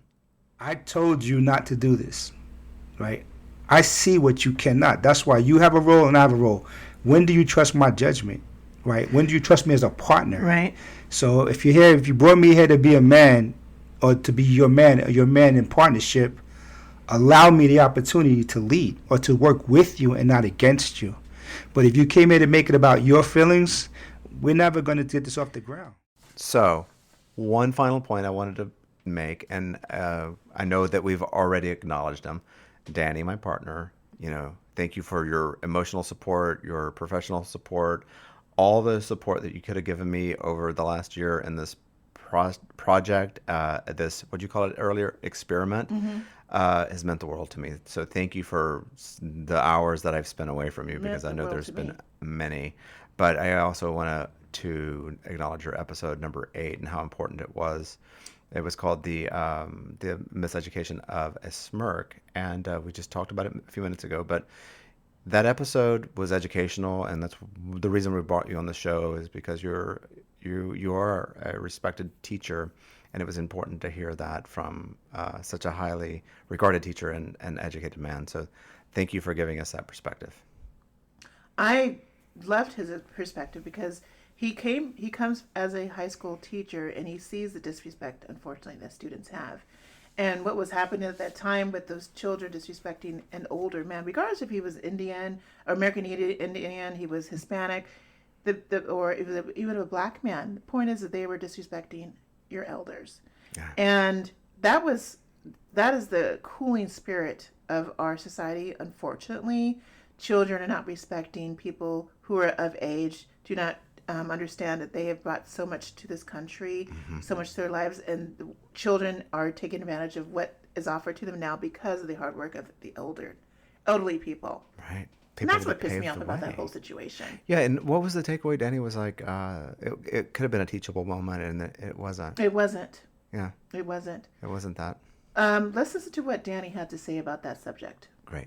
Yeah, we shouldn't excuse what they did, but they're also just kids, and they are being conditioned by their culture, their family, their school culture, and by the adults. So I would have stepped in and said, guys, like, why are we chanting? Let's listen or observe. It's about observing and listening. And then if you want to engage the conversation. But it felt like a rave. It felt like a pep rally. Like we had the Native Americans who were protesting legitimately, and yeah, they can. And there's protest. 5 of them, right? versus 100 kids. And they were and I know they were responding or had responded to the extremists. yeah. But I think there was a learning moment, and it didn't happen. It didn't happen. And what also bothers me is that, yeah, they weren't listening. Instead, they took out their phones and wanted to record what they thought was going to be, and it did, a viral moment. Danny, thank you so much for that episode. And again, your tireless support with me and Edward's experiment. Because, again, you wanted to be with your man and had to take him away from you a few nights. And it's not just being here physically, like he was editing the show and working on the show. So I appreciate you saying, let my man do what he wants to do. And if he has to work on a Friday night, he's got to work on a Friday night. So Thank you, Danny. Thank you, babe. Chestnuts roasting on an open fire. Jack Frost nipping at your nose. Queen Shan Shan, I actually want Jack Frost to be nipping at my nose while I'm roasting my chestnuts on an open fire outdoors. So that means I need a chimney and an outdoor pit. Do you know anybody that can do that for me? Happy holidays, Hunty, Edward. Yes. And you know what? You're going to contact RB Paving and Landscape Design at 760-947-4191 for a free quote. Or you can also contact them online at Beltran Paving and Landscape Design. Hunty and happy holidays. Earlier this year in May, we had Michelle Jewsbury on our show, and she is an author, and she spoke about domestic abuse. And the episode was called But I Love Him. It was episode 22 in season 2. And we talked about her true story of pain, love, and domestic violence when she was in a 4-year relationship with this particular individual who beat the crap out of her all the time. Almost to the point of death. Yeah. A couple of times. And unfortunately, she let it go and fester to where she built the strength to finally leave him and file charges against him. To this day, I don't know truly where it is at this, if he's in jail or he's getting prosecuted. In the book, there are more information. We go take a look at her book. Her book is called But I Love Him by Michelle Jewsbury. And it just recounts that horrific time of her life. Yeah, it's shocking. It is shocking what a man can do to women and the the fear of a fist. You know, he put her head through the wall. He made her bleed. He cut her. He raped her. But she survived. And now Michelle is this traveling novice. She's traveling over the United States speaking about her experience in different forms and seminars and entrepreneur groups. Yeah. She's doing really well. She's doing what she manifested. She said she wanted to be a speaker. She's bringing light to dark She's places. bringing light to the world, and she's helping that she's got a nonprofit organization called Unsilenced Voices for women all over the world who are dealing with domestic violence as well. So she's bringing a light to everybody. That's amazing. Let's Good listen work. to that episode real quick on this moment that she was sharing with us. Great. Paul's favorite way to keep me quiet was to put his fingers under my tongue and press down as hard as he could to draw blood. While obstructing my mouth, he would take his other hand and put it around my throat to constrict airflow while he pushed me on the bed. He never punched me in the face, but he applied so much pressure on the right side of my face that it swelled like I was a boxer finishing a brutal 12-round match. He lifted my helpless body up from the bed and made me stand. Then he threw me into our closet on top of a metal 3-tier shoe rack that collapsed upon impact. I fell onto it with the right side of my body. It hurt, and I knew I was going to bruise. Paul screamed at me, "Get up!" I barely had the energy to beg him to stop. He grabbed me and threw me against a wall in our bathroom, leaving a hole in the drywall where my head hit. This time, it went all the way through the wall.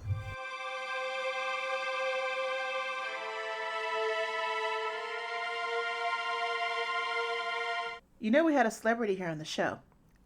Oh, yeah. Yeah, Of Jamal course. Sims. Yes. He actually is a good friend of mine from school. I knew him from Altaloma Junior High, and he has just blew up in the Hollywood world, film world, dance world, world-known choreographer. He was the lead choreographer in the big hit this summer with Aladdin. Yeah. Will Smith. He was in other Disney productions this year as well. And I didn't even know that he choreographed the dance fight scene in Girls Trip with Tiffany Haddish and Queen Latifah. So fun. So fun. We just went through Jamal's resume, and he started working with, his first gig was with Michael Jackson. I can't. He was 17 years old. Crazy. Can you imagine working with Michael Jackson when you were 17? No. Yeah, that is wouldn't. just insane. And now he's RuPaul's lead choreographer with his new RuPaul's Drag Race show that starts in January in Vegas. The new season in Vegas. Jamal has choreographed that whole show. Oh my gosh, I cannot wait. Can you believe? Jonesing for that show. Cannot wait. Yeah. So congratulations, Jamal, on everything you've Yes, done. he's such a And nice human. it wasn't he just super nice, so generous, and So that comes generous. within. That was very. That's It was good. real. Good parenting. Authentic. Yeah, and good parenting. He talked about his family and how his family to this day is super close. Such a nice human. I wish I had Could that. not get over you know, it. Yeah. good for him. And Mm-hmm. we just wish him the absolute best. He's so fun and he's so nice and generous, and met us on location and really did not rush us. He could have been there all night talking, and I'm like, I could have talked to him all night. Right. It was such a great conversation. Ask me whatever. Let's listen to an excerpt now from Jamal Sims. Alan You're aging Fawcett. yourselves tonight. Alan Fawcett. Alan Fawcett, Fawcett. that's right. Yes, yeah. Of course. And so you actually won. We did. We won twice. You won twice We in won that show. twice, and then we lost on the grand finals. We lost the grand finals. Who was the I winner knew on I that one? recognized you. Yeah, you knew it, right? I knew you. I did. I could tell. It was this guy. He did this song 19, and it was like this army guy, and he was like animated. And Okay. it was actually before. He's actually before his time, because his movement now would be equivalent to like some of the great poppers of Okay, today. Like, okay. and he was a white guy, and he smashed it. He He was should have awesome. won. Like, we should have lost for sure. Okay. But it was incredible, and yeah, we came down here, and that was when I was in 10th grade, and Fresh Attraction came because we wanted to be New Edition, but my dad said, well, see, this is how Chubby Checkers got his. I don't know if it was Chubby Checkers, and then there was Fats Dominoes. So it was like one of them was before the other, and the other one just kind of ripped off the name. The other, yeah. You know. So he said, so if they're New Edition, then you guys should be Fresh Attraction. Okay. Made sense. Made sense. to me. Right, and that's where the name came from. And so we did that. We lip sync, and then after that, we were like, "What are we gonna do?" And then we were like, we should sing the songs now. Like, no more lip syncing. Let's figure out we sing. We couldn't sing. Okay, we could not sing, but we could dance. You could dance the heck that's out part of of songs. figuring things out, you know? And so sometimes you just got to use that thing, and we go out there and couldn't sing a lick, but people believed we could sing, and we got a record deal. But that is also Amazing. when you started choreographing It a was. group, That a was the team. training ground.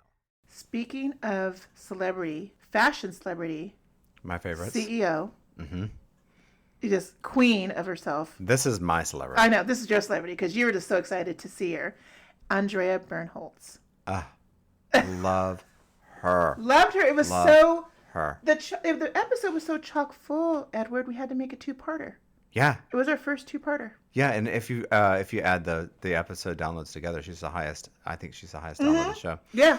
But what a wonderful human and nice, like, kind, giving person, and to have the success that she's had along the way, and just to be so generous. If you guys don't know who Andrea Bernholtz is, she is the CEO and co-founder of Rock and Republic, the very famous jean company that was out about 15 years ago. Yeah.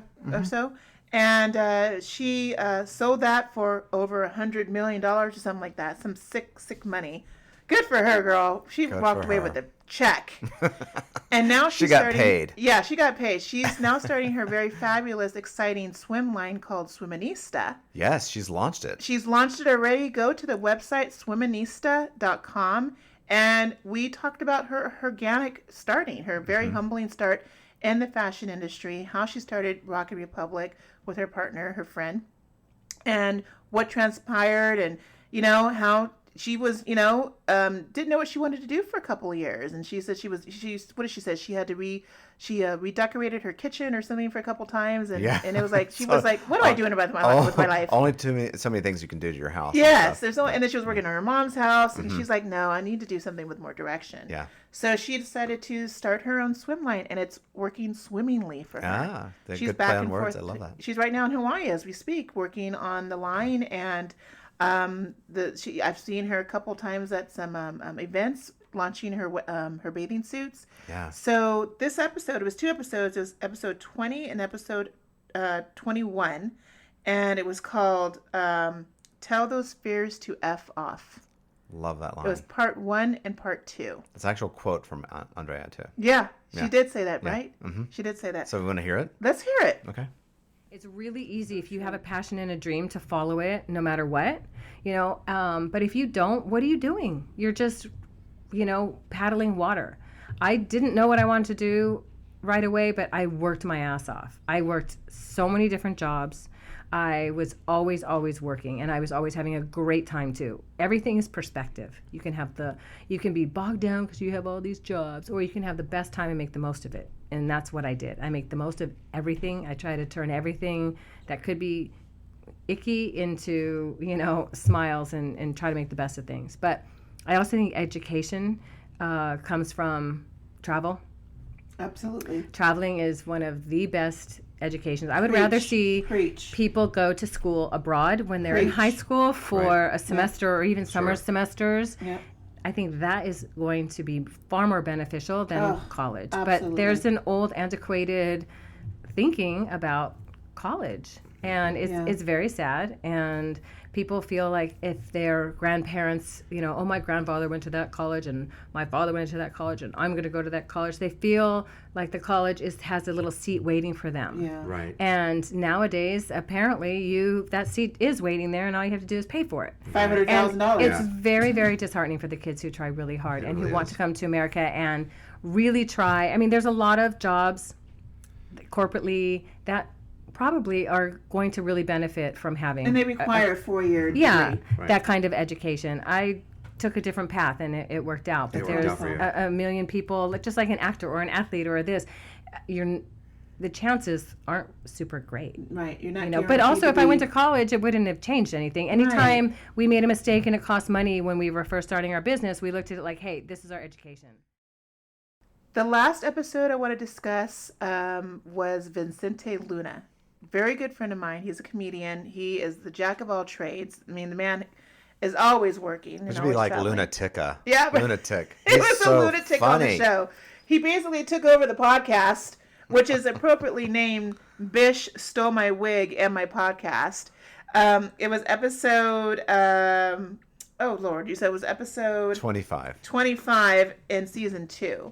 And you guys, just when you go to search that episode, please just sit back and listen and just ready to really laugh your ass off, because he's so damn authentic and so funny. Like, he was just he definitely reminds me of Robin Williams. Oh my gosh. Like quick wit. Everywhere too. Just everywhere in 2 seconds. And he told us stories upon stories upon stories. Oh my gosh. You know, my favorite one was like when you guys were sitting in the front of, you were in Paris. You met up in Paris. We met up in Paris, yeah. And he was like, I was going to, knock you off and take your identity. And then he was like, I can't kill her. I like her. This is so funny. It's very like the talented Mr. Ripley. It was. But the comedy version. I'm glad he didn't kill me in Paris and dump my body somewhere else. We've had a lot of good times together. So that was just Vincente. If you really know him, he's just a jewel. He's actually in Australia right now. Oh wow, okay. For 3 weeks visiting a friend and going to some wedding in Australia. The man has been off like crazy traveling right now. So good for him. He's had a phenomenal year. Yeah. So thank you, Vincente, for being on the show. And here is a little soundbite from that episode. So I get to the airport and I tell the guy, I said, look, my mom is sick and she's pregnant and she can't come in with me. So can you fill out this check? She said that you would, and I forged the check and I gave it to him. This is obviously pre-9/11. Pre-9/11, right? Because the checks and balances are just insane totally. right now. And you know what he did? He called the bank just to make sure the money was there. Like, oh yeah, make sure the money's there, but don't call the parents. There's 2 people listed on that check, you fool. He got fired, afterwards, obviously. But yeah, so then I get through security and I get stopped because I got a cell phone and a CD player and I basically I robbed an electronics store. Like, was there looting today? Did somebody loot earlier today? So I told him, I said, oh, it's because I'm moving. I'm going to LA to an acting school. Good luck, kid. Go get him. At 13 years old. 13, in and out. I get to the gate. They get me on the flight, talking to these ladies, and they're like, sitting next to me, these 2 big ladies, and, they got the Minnesota accent. Oh, my God, that's so exciting that you're moving to California. I have always wanted to go there. That sounds like so much fun. I am so excited for you. Do you want something to drink? Hey, can we get him what do they call it? Oh, can we get him a pop over here? Can we get him a soda pop? Pop. Yeah, what a sweetheart. Get some pop over here. So they really sweet to me. I get off in Texas because I'm changing like 3 times. I go Continental, to Texas, the hub, Continental, Houston, Texas. Texas, then Phoenix, then LA. Oh so my gosh. whole plan, having not communicated, number 1, I didn't leave a note to my parents. Number 2, I didn't communicate to my cousins that I was coming. I was planning on getting off at LAX by myself and making my way there. I had no numbers, no way to communicate to them, nothing. I know. I think about it now and I'm like, that's insane. At 13. 13. So I get to Texas and I figure, you know what? Let me call my mom and just see what's going on at home.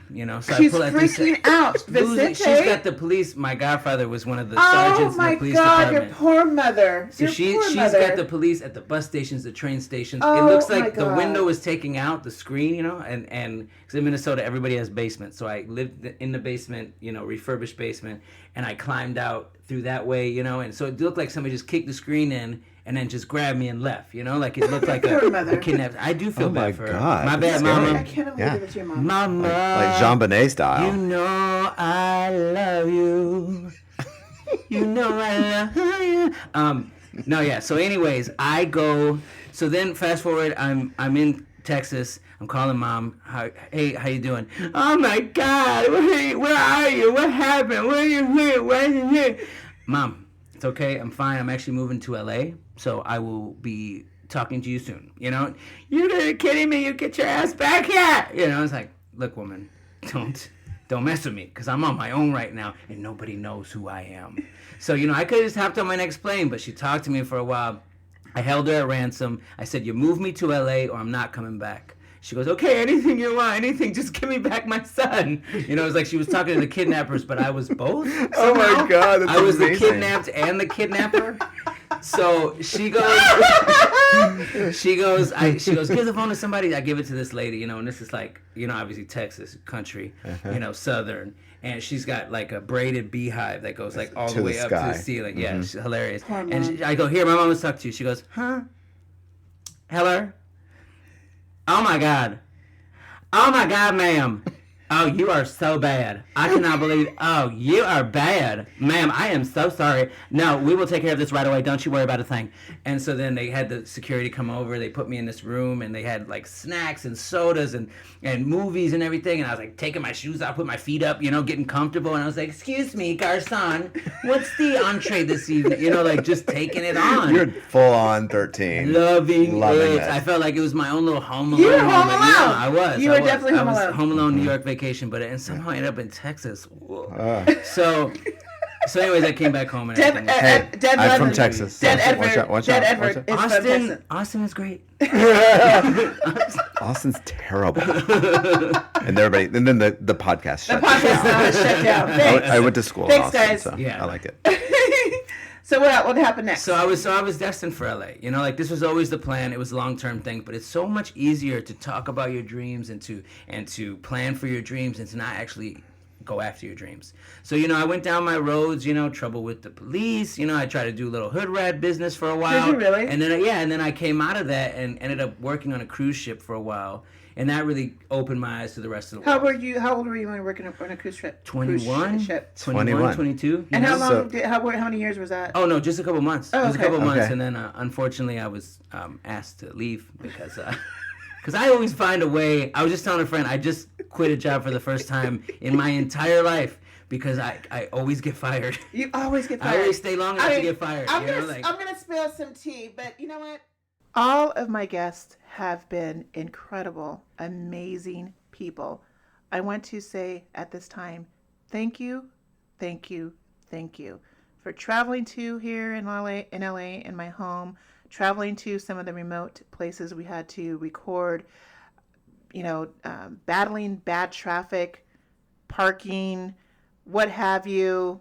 I know you were tired. I know that most of everyone who came here had a full-time job, but they all volunteered their precious time to be here, Edward. That speaks a lot of you too. I know. Thank you. I know most of them were your friends, Mm-hmm. so that's one thing. But there were There were good people number I never that met. were not. Yeah. Like so, Justine. Mm-hmm. That was like it spoke volumes of like I think where we are right now. Also with podcasts, people want to be on podcasts. They want to be on it. It's a bullhorn. It's a you know? popular medium. So if you were listening to this, your podcast guest on my show, thank you, thank you, thank you from the bottom of my heart.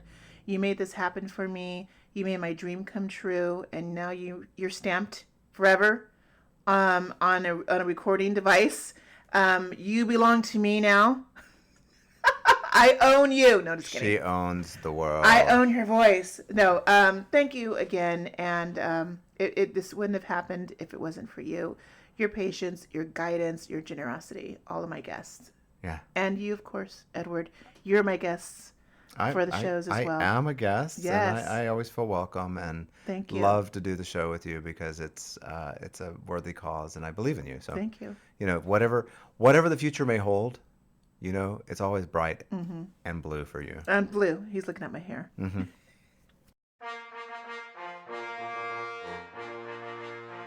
Queen Shanshan, did you get a new wig? No. Did you get a new shirt? No. Did you get a new necklace? No. Something is different with you. Well, I just got my teeth whitened and brightened at Exquisite Dentistry here in Los Angeles. Fabulous. They do such great work, and I love them because they know that I'm a dental chicken. I'm afraid of needles, and they put me at calm and at ease the minute I arrive in their beautiful, gorgeous spa dental office. They are simply superb. Thank you so much. You know what? And Edward, dear Edward, you can get the same service too by calling them for an appointment at 323-484-7645 or make an appointment online at exquisitedentistryla.com. That's bloody brilliant. And remember, tell them Queen Shanshan sent ya. Hunty. One thing that's definitely crucial into having a successful podcast that I had to find out is getting a sponsor, because sponsors help facilitate some of the hard costs that are incurred in a production. When you have a show, you need money. None of this was free. Everything was out of my pocket. And so I had to dive in deeply to get the equipment, to buy food and buy other services. The podcast service itself has a monthly premium. Some of the podcast platforms charged me to be on their platforms, and so there's an underlying cost to run a business. Even though this was a hobby, Edward, it still costed me some money. Of course. And I'm not gonna, I'm not rich after this at all. So the sponsors, I definitely want to acknowledge at this time their generosity. Yes, they knew me on a personal level. They're people who I dealt with. Actually, they were my clients too. And so they turned around and gave me their services as sponsors. But again, I want to acknowledge firsthand Michelle at Ma's Italian Kitchen. He was my first sponsor. Sharon Williams from Napoli Naturals.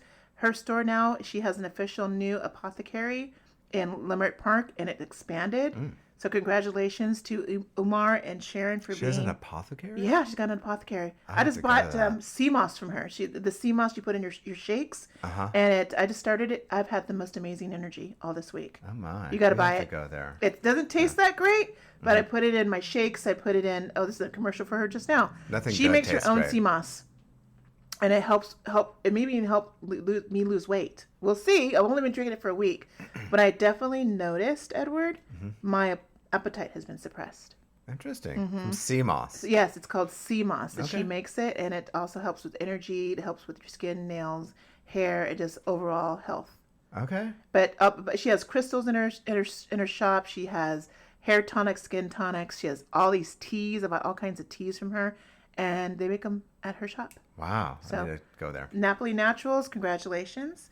We also had as a sponsor Michelle Castillo. She was also a guest on the show. I love her. Attorney at law, Yes. and she specializes in estate planning. We talked about what's involved in estate planning, but she was also a sponsor for a couple of months on the show. Thank you, Michelle. RB Paving and Landscape Design. That was Priscilla and Ruben. They actually did my own backyard. I was an actual customer first, a true customer, and because I believed in their work, they were a sponsor for the show for 5 months. That's nice. We Yes. did some great commercials for them. And we did great commercials for them. So thank you, Ruben, and thank you, Priscilla, for being fantastic sponsors. We really appreciate you. Then we had also Marion and Jessica Asnaya from AB Tax Solutions.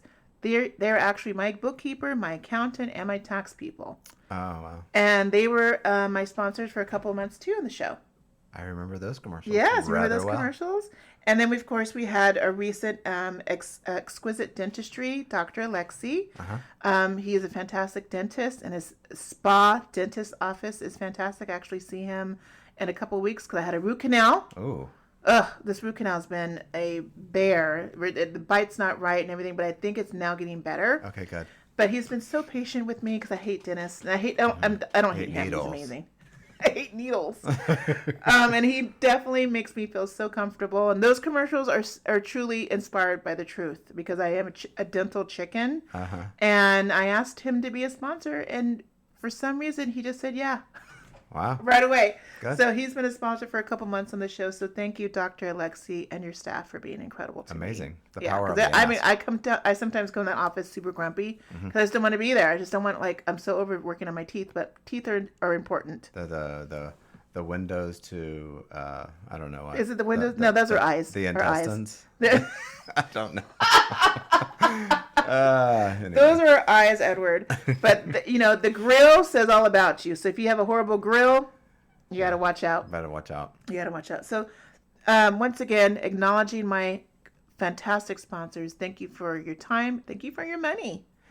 And thank you for believing in me. And last but not least, my eyelash girl, Littell Arbib, esthetician. She's located in LA near the Grove, and she's been working on my eyelashes. She does my eyelashes. She does my skincare. She takes care of me aesthetically. Thank you, Littell, for also being one of my first sponsors. I appreciate you, girl.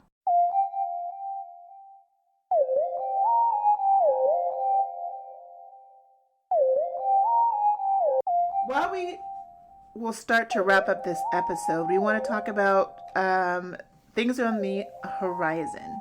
Right. You have your main gig, Edward. And you've slipped a couple times. I slipped a couple times what your real name is on the show. Do you want to reveal to the listeners what your real name is? Yes, I'll reveal my real name because it's important to what we're about to talk about. Okay. But as I mentioned at the top of the show, I was getting back into, my side business besides this one, I guess, my other side business. No, but a few years ago, I had, I'd come out of grad school and wanted to start a business, and I've always liked fashion, and I always kind of fancied myself as a visionary, like fashion visionary, not so much a designer, as much as a coordinator, I guess you would say. Stylist, knowing what things look good together, and just have have an eye for things that are nice. Mm-hmm.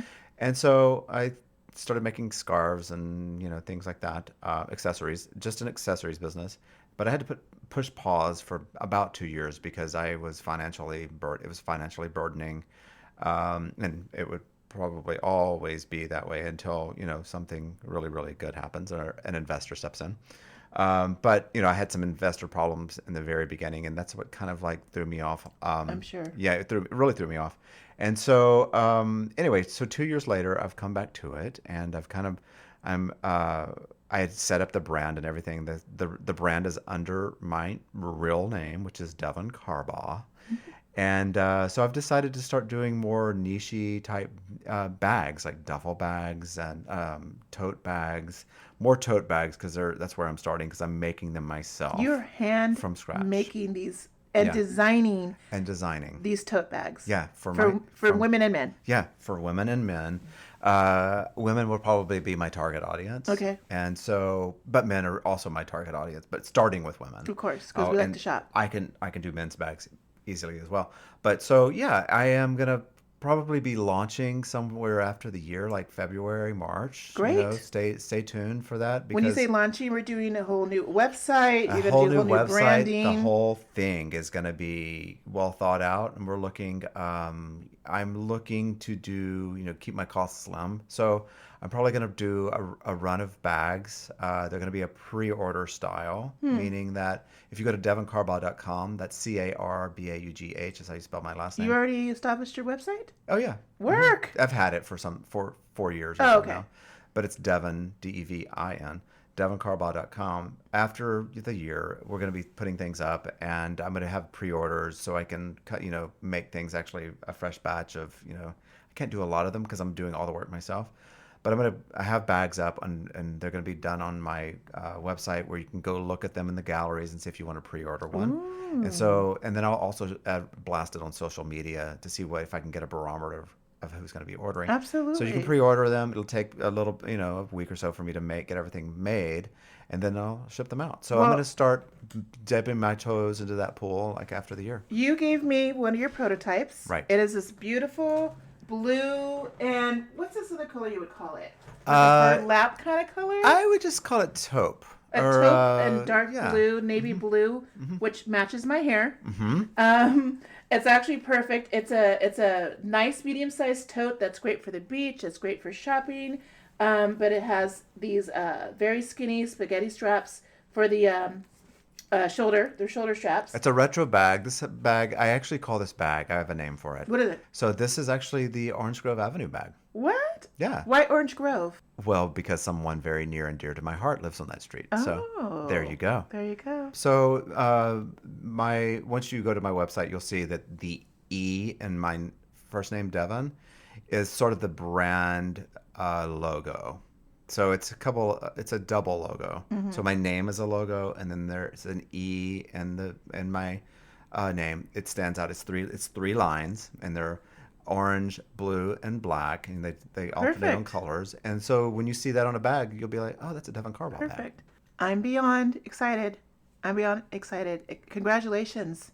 Thank you. I cannot wait to see the finished product, because obviously I have a prototype of what the future is going to look like, and the future is bright. Thank you. Yeah, awesome. I'll take a picture on the site for this. Great. Thank you so much.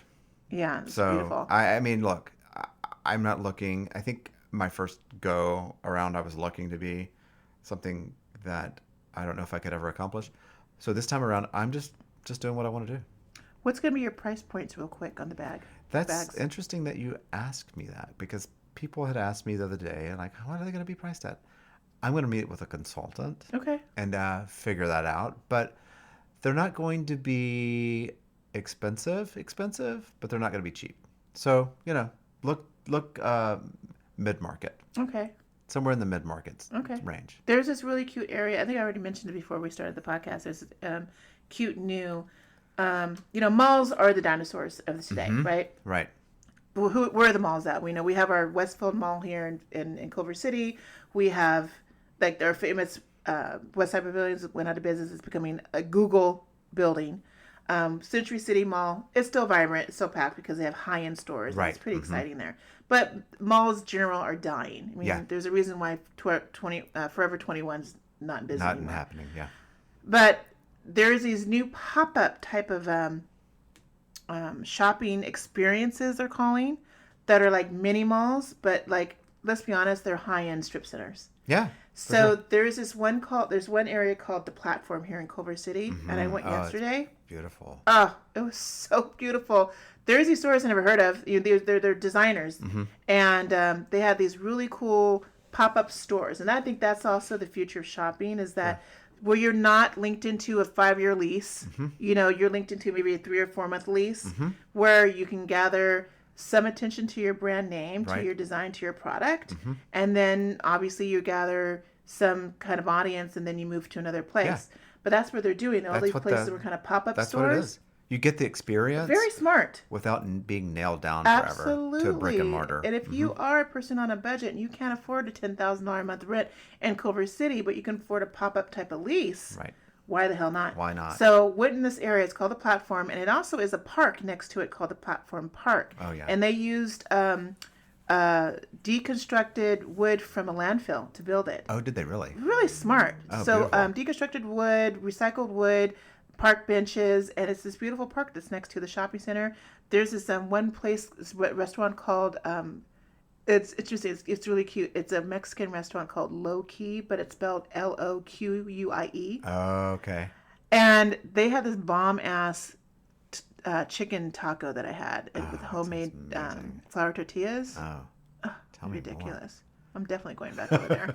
So if you guys are in the Culver City area, check out the Platform Park. It's really cool. But I can see your bag being displayed in the area. Really? That's how it is. Okay, yeah. So it's just like all these cool designers you've never heard of, and they're making their mark. I can't wait to be there. So A Broadcasts says, we wish you the best of luck. Thank you very much. And you will do good. You will do well. I hope so. Yes. Fingers crossed. All right. Good luck, Edward. Good luck, Devin. You're welcome. Probably can call you Devin. Thank you. Yeah, you can call me Devin now.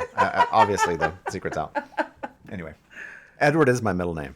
Oh, that's right. Yeah. That's right. Devin Edward Carbaugh. It's not like I'm lying. Yeah, that's true.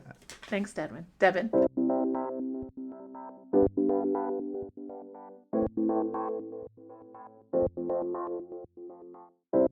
Cue in the slow music, right, Edward? Right, Devin? Devin Edward? Devin Edward. Like now I'm confused to call you. Devin Edward. Because this is the time where I'm going to be, really, real with you guys. I don't know what I'm going to do now. I don't know. Why am I taking a hiatus? Why am I taking a 2-month, maybe 3-month, maybe 4-month, maybe 5-month hiatus from the podcast? I have a million reasons why. Definitely the reason why for me personally, I can say right off the bat is I forgot who Shannon was in this experiment. And when you are an entrepreneur, when you're starting something, it's so scary. And I was scared to do this, but I had so much support from you, Devin, from Heather, from my mom and dad, my brother. My brother was very proud of me. Close friends, Tana and Paula and Cece and Holly, who listen to the shows. My boys who listen to the shows, Steven, and Victor and Brian and Nick. I had a lot of outward support just saying, let's do it. We'll be here for you. And, some people couldn't listen to every episode. Heather definitely, and Corey listens to a lot of the episodes. Holly, her sister, listened to a lot of episodes. I thank them so much for that. You just can't expect people to listen to all 43. But a lot of my friends listened to a majority of them. People drop by. Yes.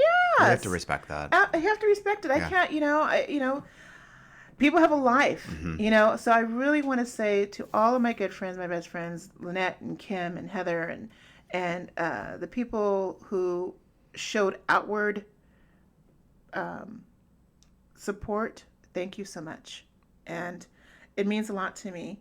But because I've been missing Shannon, what does that mean? I've been missing what I did before I started the podcast. Right. And what am I known for? Being Miss Social. Right. Now, many people would be like, wait a minute, bitch. You are social no matter what you do. I'm like, that's true. I mean, this year with all the podcasts and my full-time job, yes, I've been traveling. Yes, I've had good times. Yes, I go out a lot, whatever. But it was different to where I didn't, it was, let me put it this way. I wish Judy was here. My, the professional therapist was here, because what I was doing is I think I was filling a personal void in my life too with the podcast. Something that I wasn't getting on a personal level. Maybe because I don't have a boyfriend, I don't have any kids. Maybe because I'm not married. Maybe there was something in my life that I was missing, and that's why I also thought about doing the podcast, to fill in a void. But now I filled in that void, and I think I'm even more lonelier, to be honest with you. Interesting. Yeah, because I just felt. Do you feel like it isolates you? Yeah, it did. I felt like sometimes it isolated me, where everyone was thinking maybe I just wanted to talk about my podcast, and that was not the case. Or and that's what the expectation isolate is. or alienate. Is that the same word? Maybe or same definition? Maybe. I mean, it's sort of the same thing because you become a brand. Yes. Right. So now you show up at parties and people want to say things about that.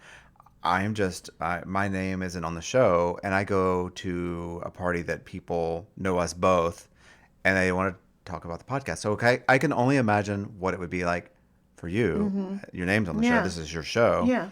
What it's like when you show up at events and they know that you have a podcast. Right. It's a lot to take. It's a lot to take, because everybody's got opinions and stuff like that. Yeah, and everybody they do. tries to be nice and blah. And I don't think everybody's nice. No. Let me take that back. I don't think everybody's sincere. Interesting. You know? Say that. So I know it's a struggle for you, because I know, you're on a lot of different. You're very much on social media, whereas I am not. I mean, I get on and check it out occasionally. And you've been helping me again. Part of your amazing support is that you help market each podcast each week. And I do so it, appreciate that. just like I put it up, and you're welcome. That's just part of it.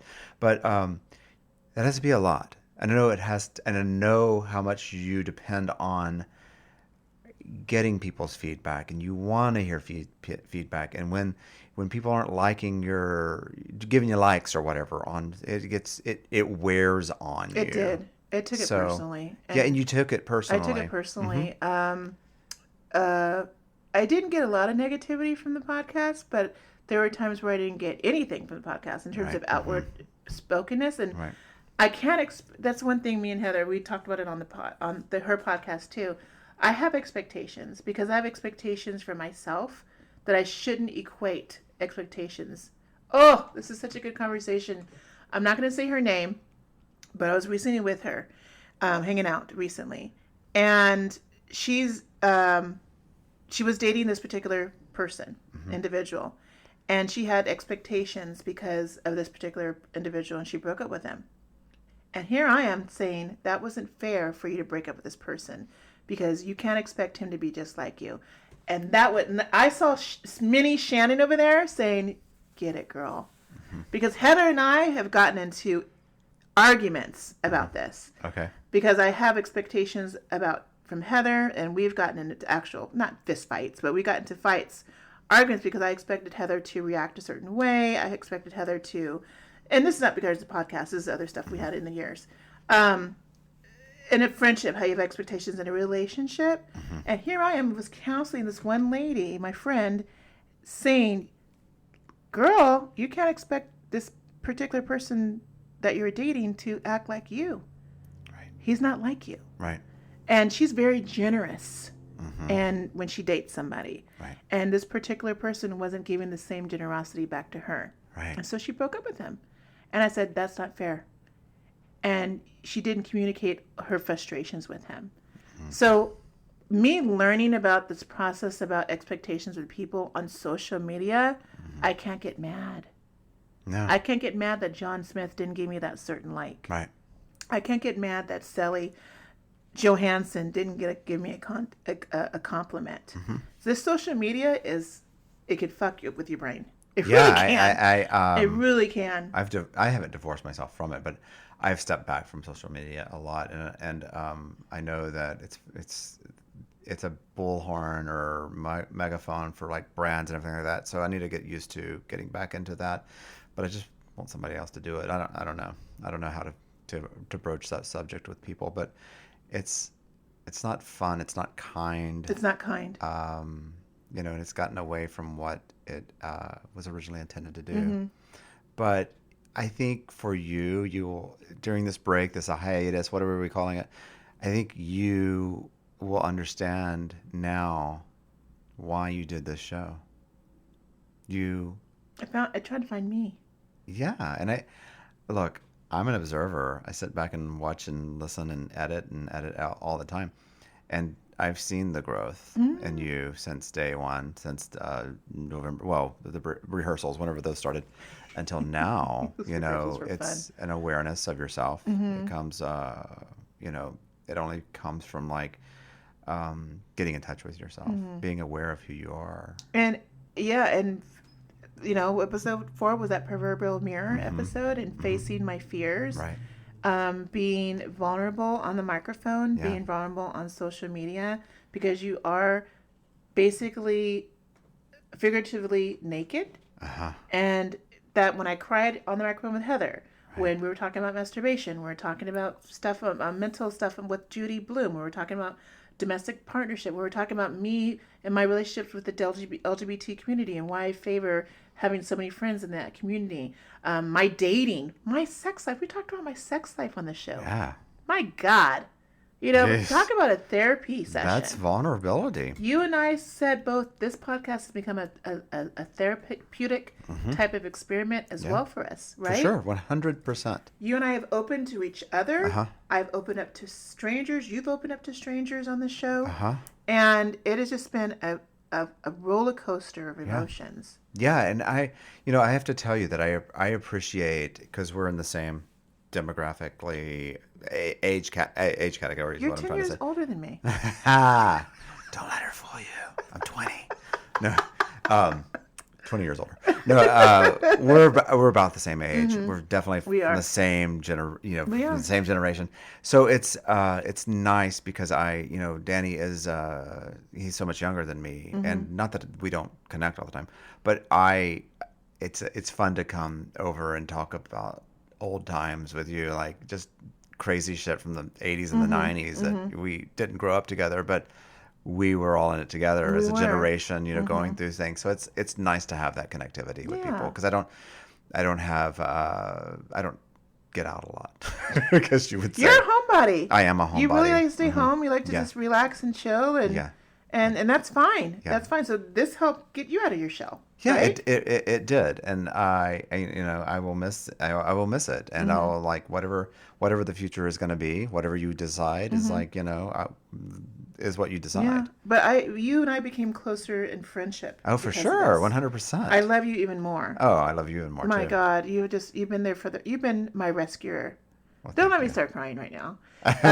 You've been my rescuer. You've been my helper. Like, I really appreciate it, Devin. You're welcome. I really do. That's why I did it, because I believed in you, and it helped me as much as it helped you, because I needed to get reconnected to, that, and this is a different creation than that, and that I'm pointing at my bag I made, and this gave me the tools to say, fuck yeah, Devin, you can do this. Absolutely. So thank you. So another couple of reasons why we're doing a hiatus on this show is my parents. My parents' health is deteriorating, unfortunately. My mom's, both of them are still under the pre-dementia spectrum, but my dad is more on the Alzheimer's spectrum now than ever. And it is crazy that both of them were hit with the sickness at the same time. They've been married for 53 years. And Darren, my brother, and I have had to go through a gamut of caregivers, interview, and God, people are so flaky. People are the most biggest flakes. Yeah. It is really hard to get a good caregiver. And if you want a good caregiver, you have to afford a good caregiver. Right. They're not cheap. So we right now have 2 caregivers for my parents, and My mom, she has her good weeks, she has her good days, she has her bad days, and I want to be more present for my family because they're the only parents I have. Right. So with doing the podcast, that took away some of my time where I could just go and jet to the house. You know, they don't live close to me. Now with being off, I can do that more. And with the expense of the podcast, now I can use that expense towards my family. Yeah, as well. and that I've told you this off mic many a times, but it's like you don't get that time back. And if I lived, I mean, you don't live close to your family, but you live a hell of a lot closer than I live to mine. You sure do. I do.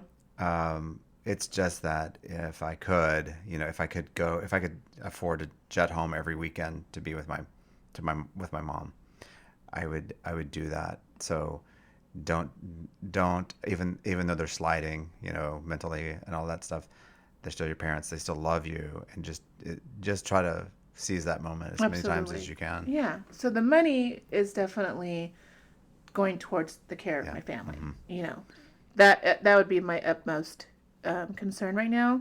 And I also miss, part of being Shannon is I miss having dinner parties and game nights. Yeah, I'm like, I can't wait. I haven't had a game night in my house for over almost 2 years, and that is a shame. Girl. Because I used to have game nights here all the time. That is that's going to start back in 2020, y'all. Okay. Hindsight. All right. New games, new dinners. I love entertaining. I also want to redo my home. So I want to repaint. I want to put some things here. So that's going to cost some money. And again, just being Shannon, I miss going to happy hour with my friends. I miss having dinner dates with my friends. And because of doing the podcasting, and you guys don't realize this podcasting, maybe you do because we talked about it earlier, but the podcasting takes a lot of editing and outlining and scheduling and talking, and me being up at nights where I went to bed at nights at 1 or 2 o'clock in the morning because I was working on the uploads or I was working on the content for the show. So it took a lot out of me emotionally and mentally. Now, knowing that I'm going to have 2 or 3 months hiatus, I can focus on Shannon. And I also want to go back to working out. I miss working out on an everyday basis, and I've gained more weight. Let's be honest. Let's spill some tea here. I've gained weight doing this because I haven't been working out in the morning like I used to because I'm so exhausted. Yeah. I follow you. I follow that too. I'm understanding. So my self-care was a little derailed doing the podcast, and I was eating junk and drinking a lot. So we're gonna have a nice, what's that? The brakes. Put the brakes. Pump those brakes on it. We're pumping some brakes on it and making sure Shannon takes care of Shannon. Yeah, it's important. It's very important. Personal time and self-care is very important, and a lot of us don't put that as our, as a priority. A priority these days. Like I said earlier, self-realization. Mm-hmm. You've had. I mean, this. I honestly believe that this podcast has brought not just myself, but you a lot of self-awareness. Full circle. Yeah, it's brought us a lot of self-awareness to who you are, and that is the most golden rule that you can have. A lot of people aren't self-aware. Denial. Like me, Absolutely. I've been in denial. I'm still in denial on some things. I'm not perfect. I'm still learning. That's what it's called. It's called growing. We're still growing. Yeah. Now I am middle-aged. I'm middle freaking aged. What the hell? WTF? I don't believe any of that bullshit. It's like, it's compared to what? You're middle-aged compared to... I don't know, but I'm considered middle-aged. I'm 47 years old. Okay. I'm going to jump off the creek. Well, then there's just think about this. You have 47 more years. I hope. Good God, I hope. So then, what are you going to do with that? I don't know. We're going to make it happy. We're going to make it light. Right. We're going to make it fun. Exactly. I don't want to be behind a desk the rest of my life. And that's why I want to do podcast thinking it's going to lead me to other opportunities. And it probably will. This is not the end. Absolutely will. We're just going to take a break. These are all seeds, honey. These are all seeds. We may be doing the podcast once a month. It may be a podcast once every 6 months. Right. I definitely by the way, broads, I definitely will continue the blog and my newsletter. And that's another thing that was Seriously. That's another thing that was definitely hurting my newsletter because I was so exhausted. So I'm going to take some writing classes, and I'm going to take some beginning 2020 some editing classes just for fun. Do it. Why the hell not? Why the hell not? I'm 92 years old.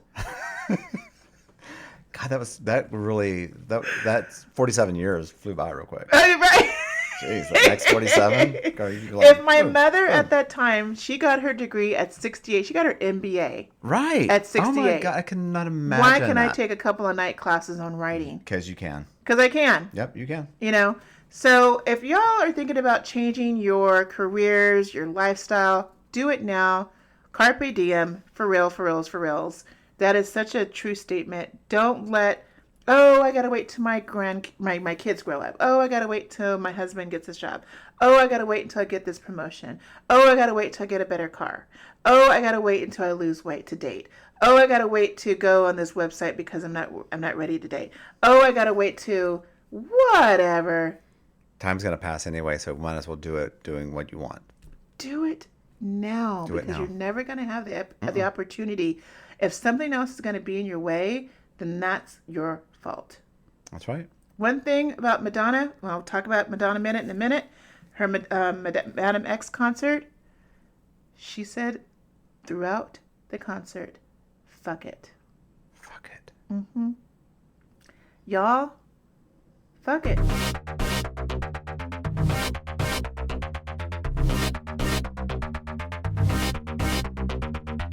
Okay, Queen. You saw another queen last night. I sure did. Madonna, a.k.a. Madame X. Tell us some of the highlights.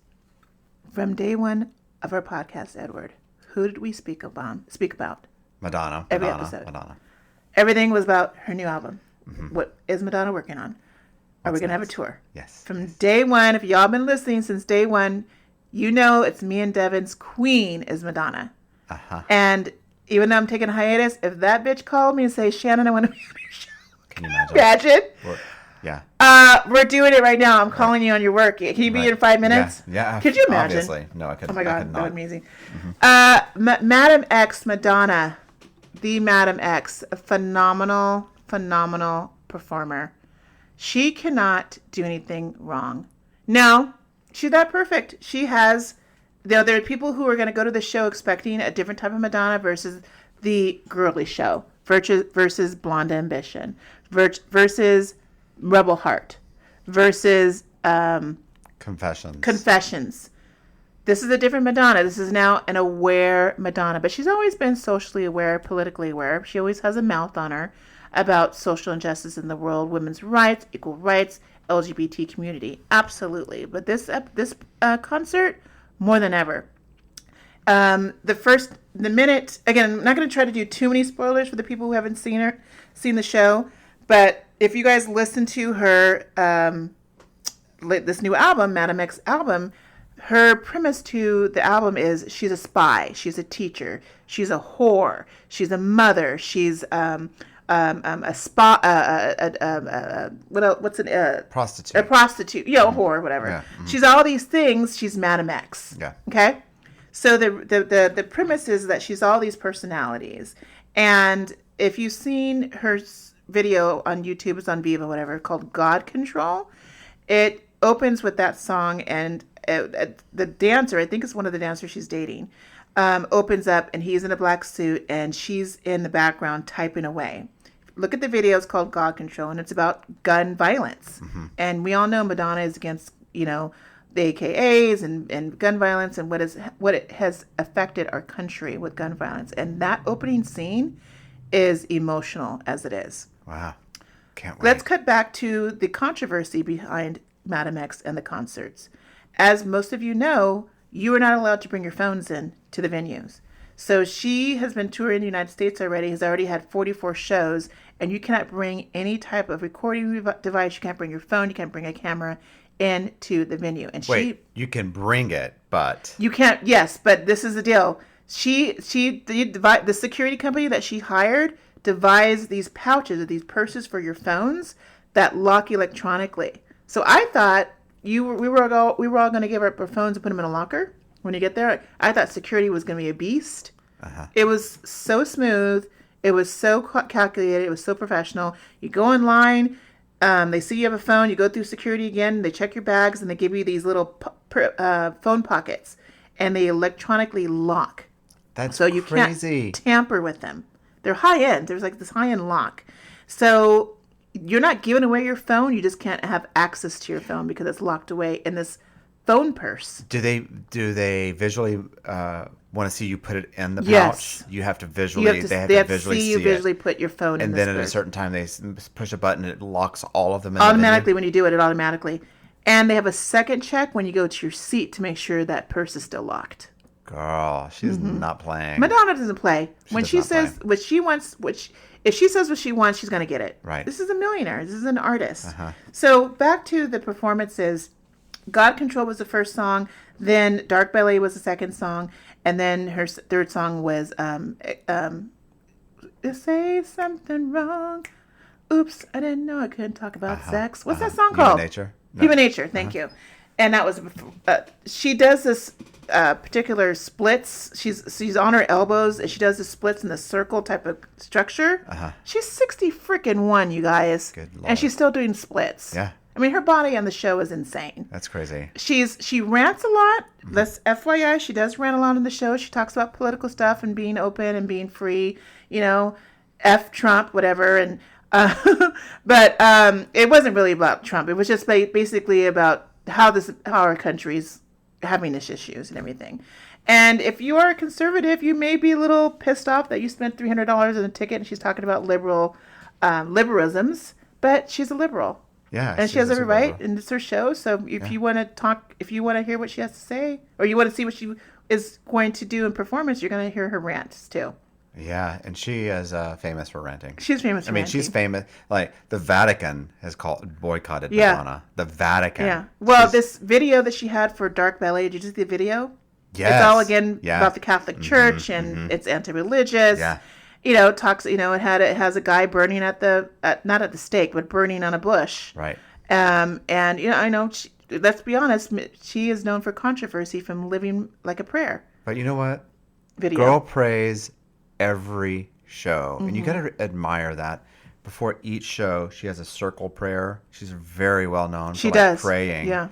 Praying for to get through this, and she's you know, her brand is anti-religion, but she's very religious. You know, she believes in she's spiritual, very spiritual. She prays every show. Yes, she does. The safety of everyone for the better of the world. Yes, she does. And so, you know, you got to hand it to somebody that's that far along in their career, and that is not jaded and has such strong beliefs and the spiritual world. The feeling I have leaving from the show is also a sense of family and community. She has these ladies that came from Portugal, from the small community that was, this community was known from the slave trade, started the slave trade. And I think the community was called Batikwa. Yeah, that was right. I believe. I'm sorry if I'm saying it wrong. But she discovered, because she moved to Portugal to be a soccer mom, to support her adopted son, David Banda's soccer career. And this is one of her rants she was talking about, that she gained all kinds of weight during the 2 years.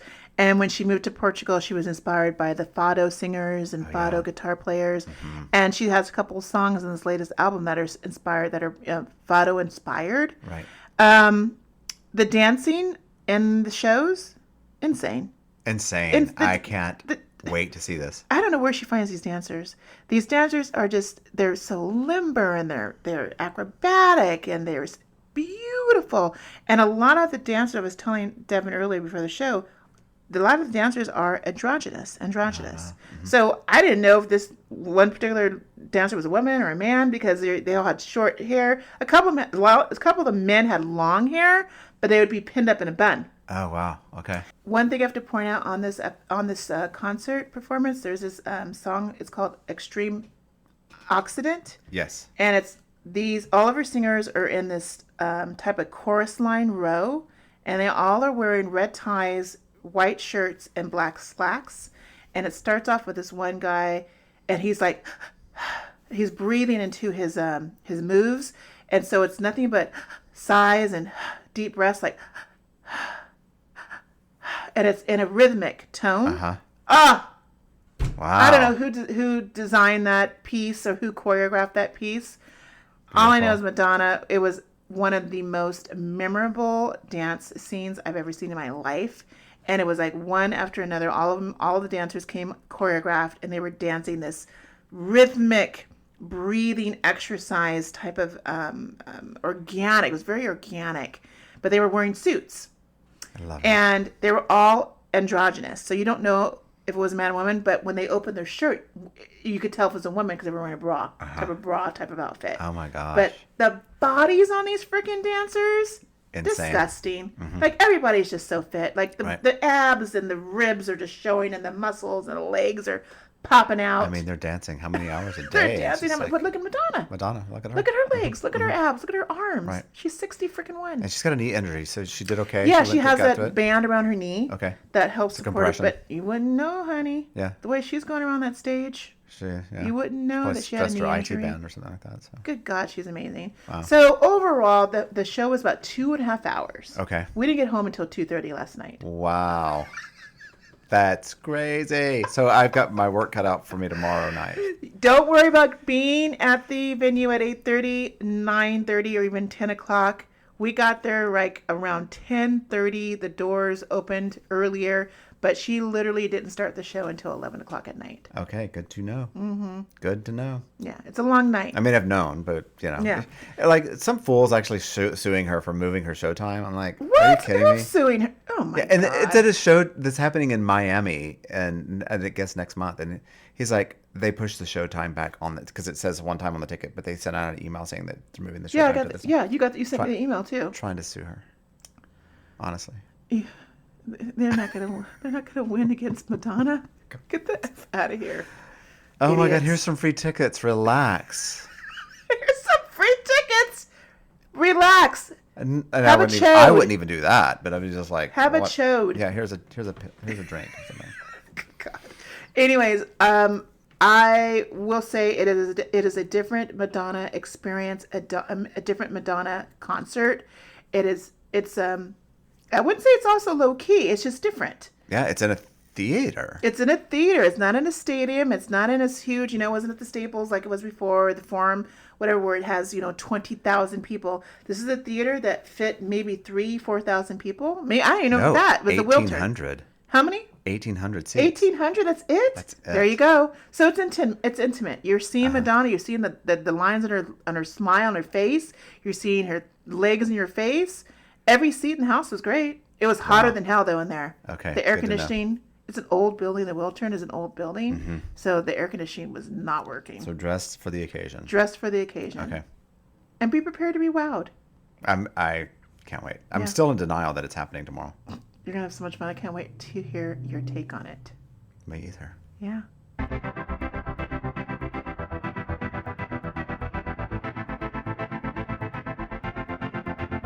So, in celebration to our season finale show, we're doing one more giveaway, and this is a biggie.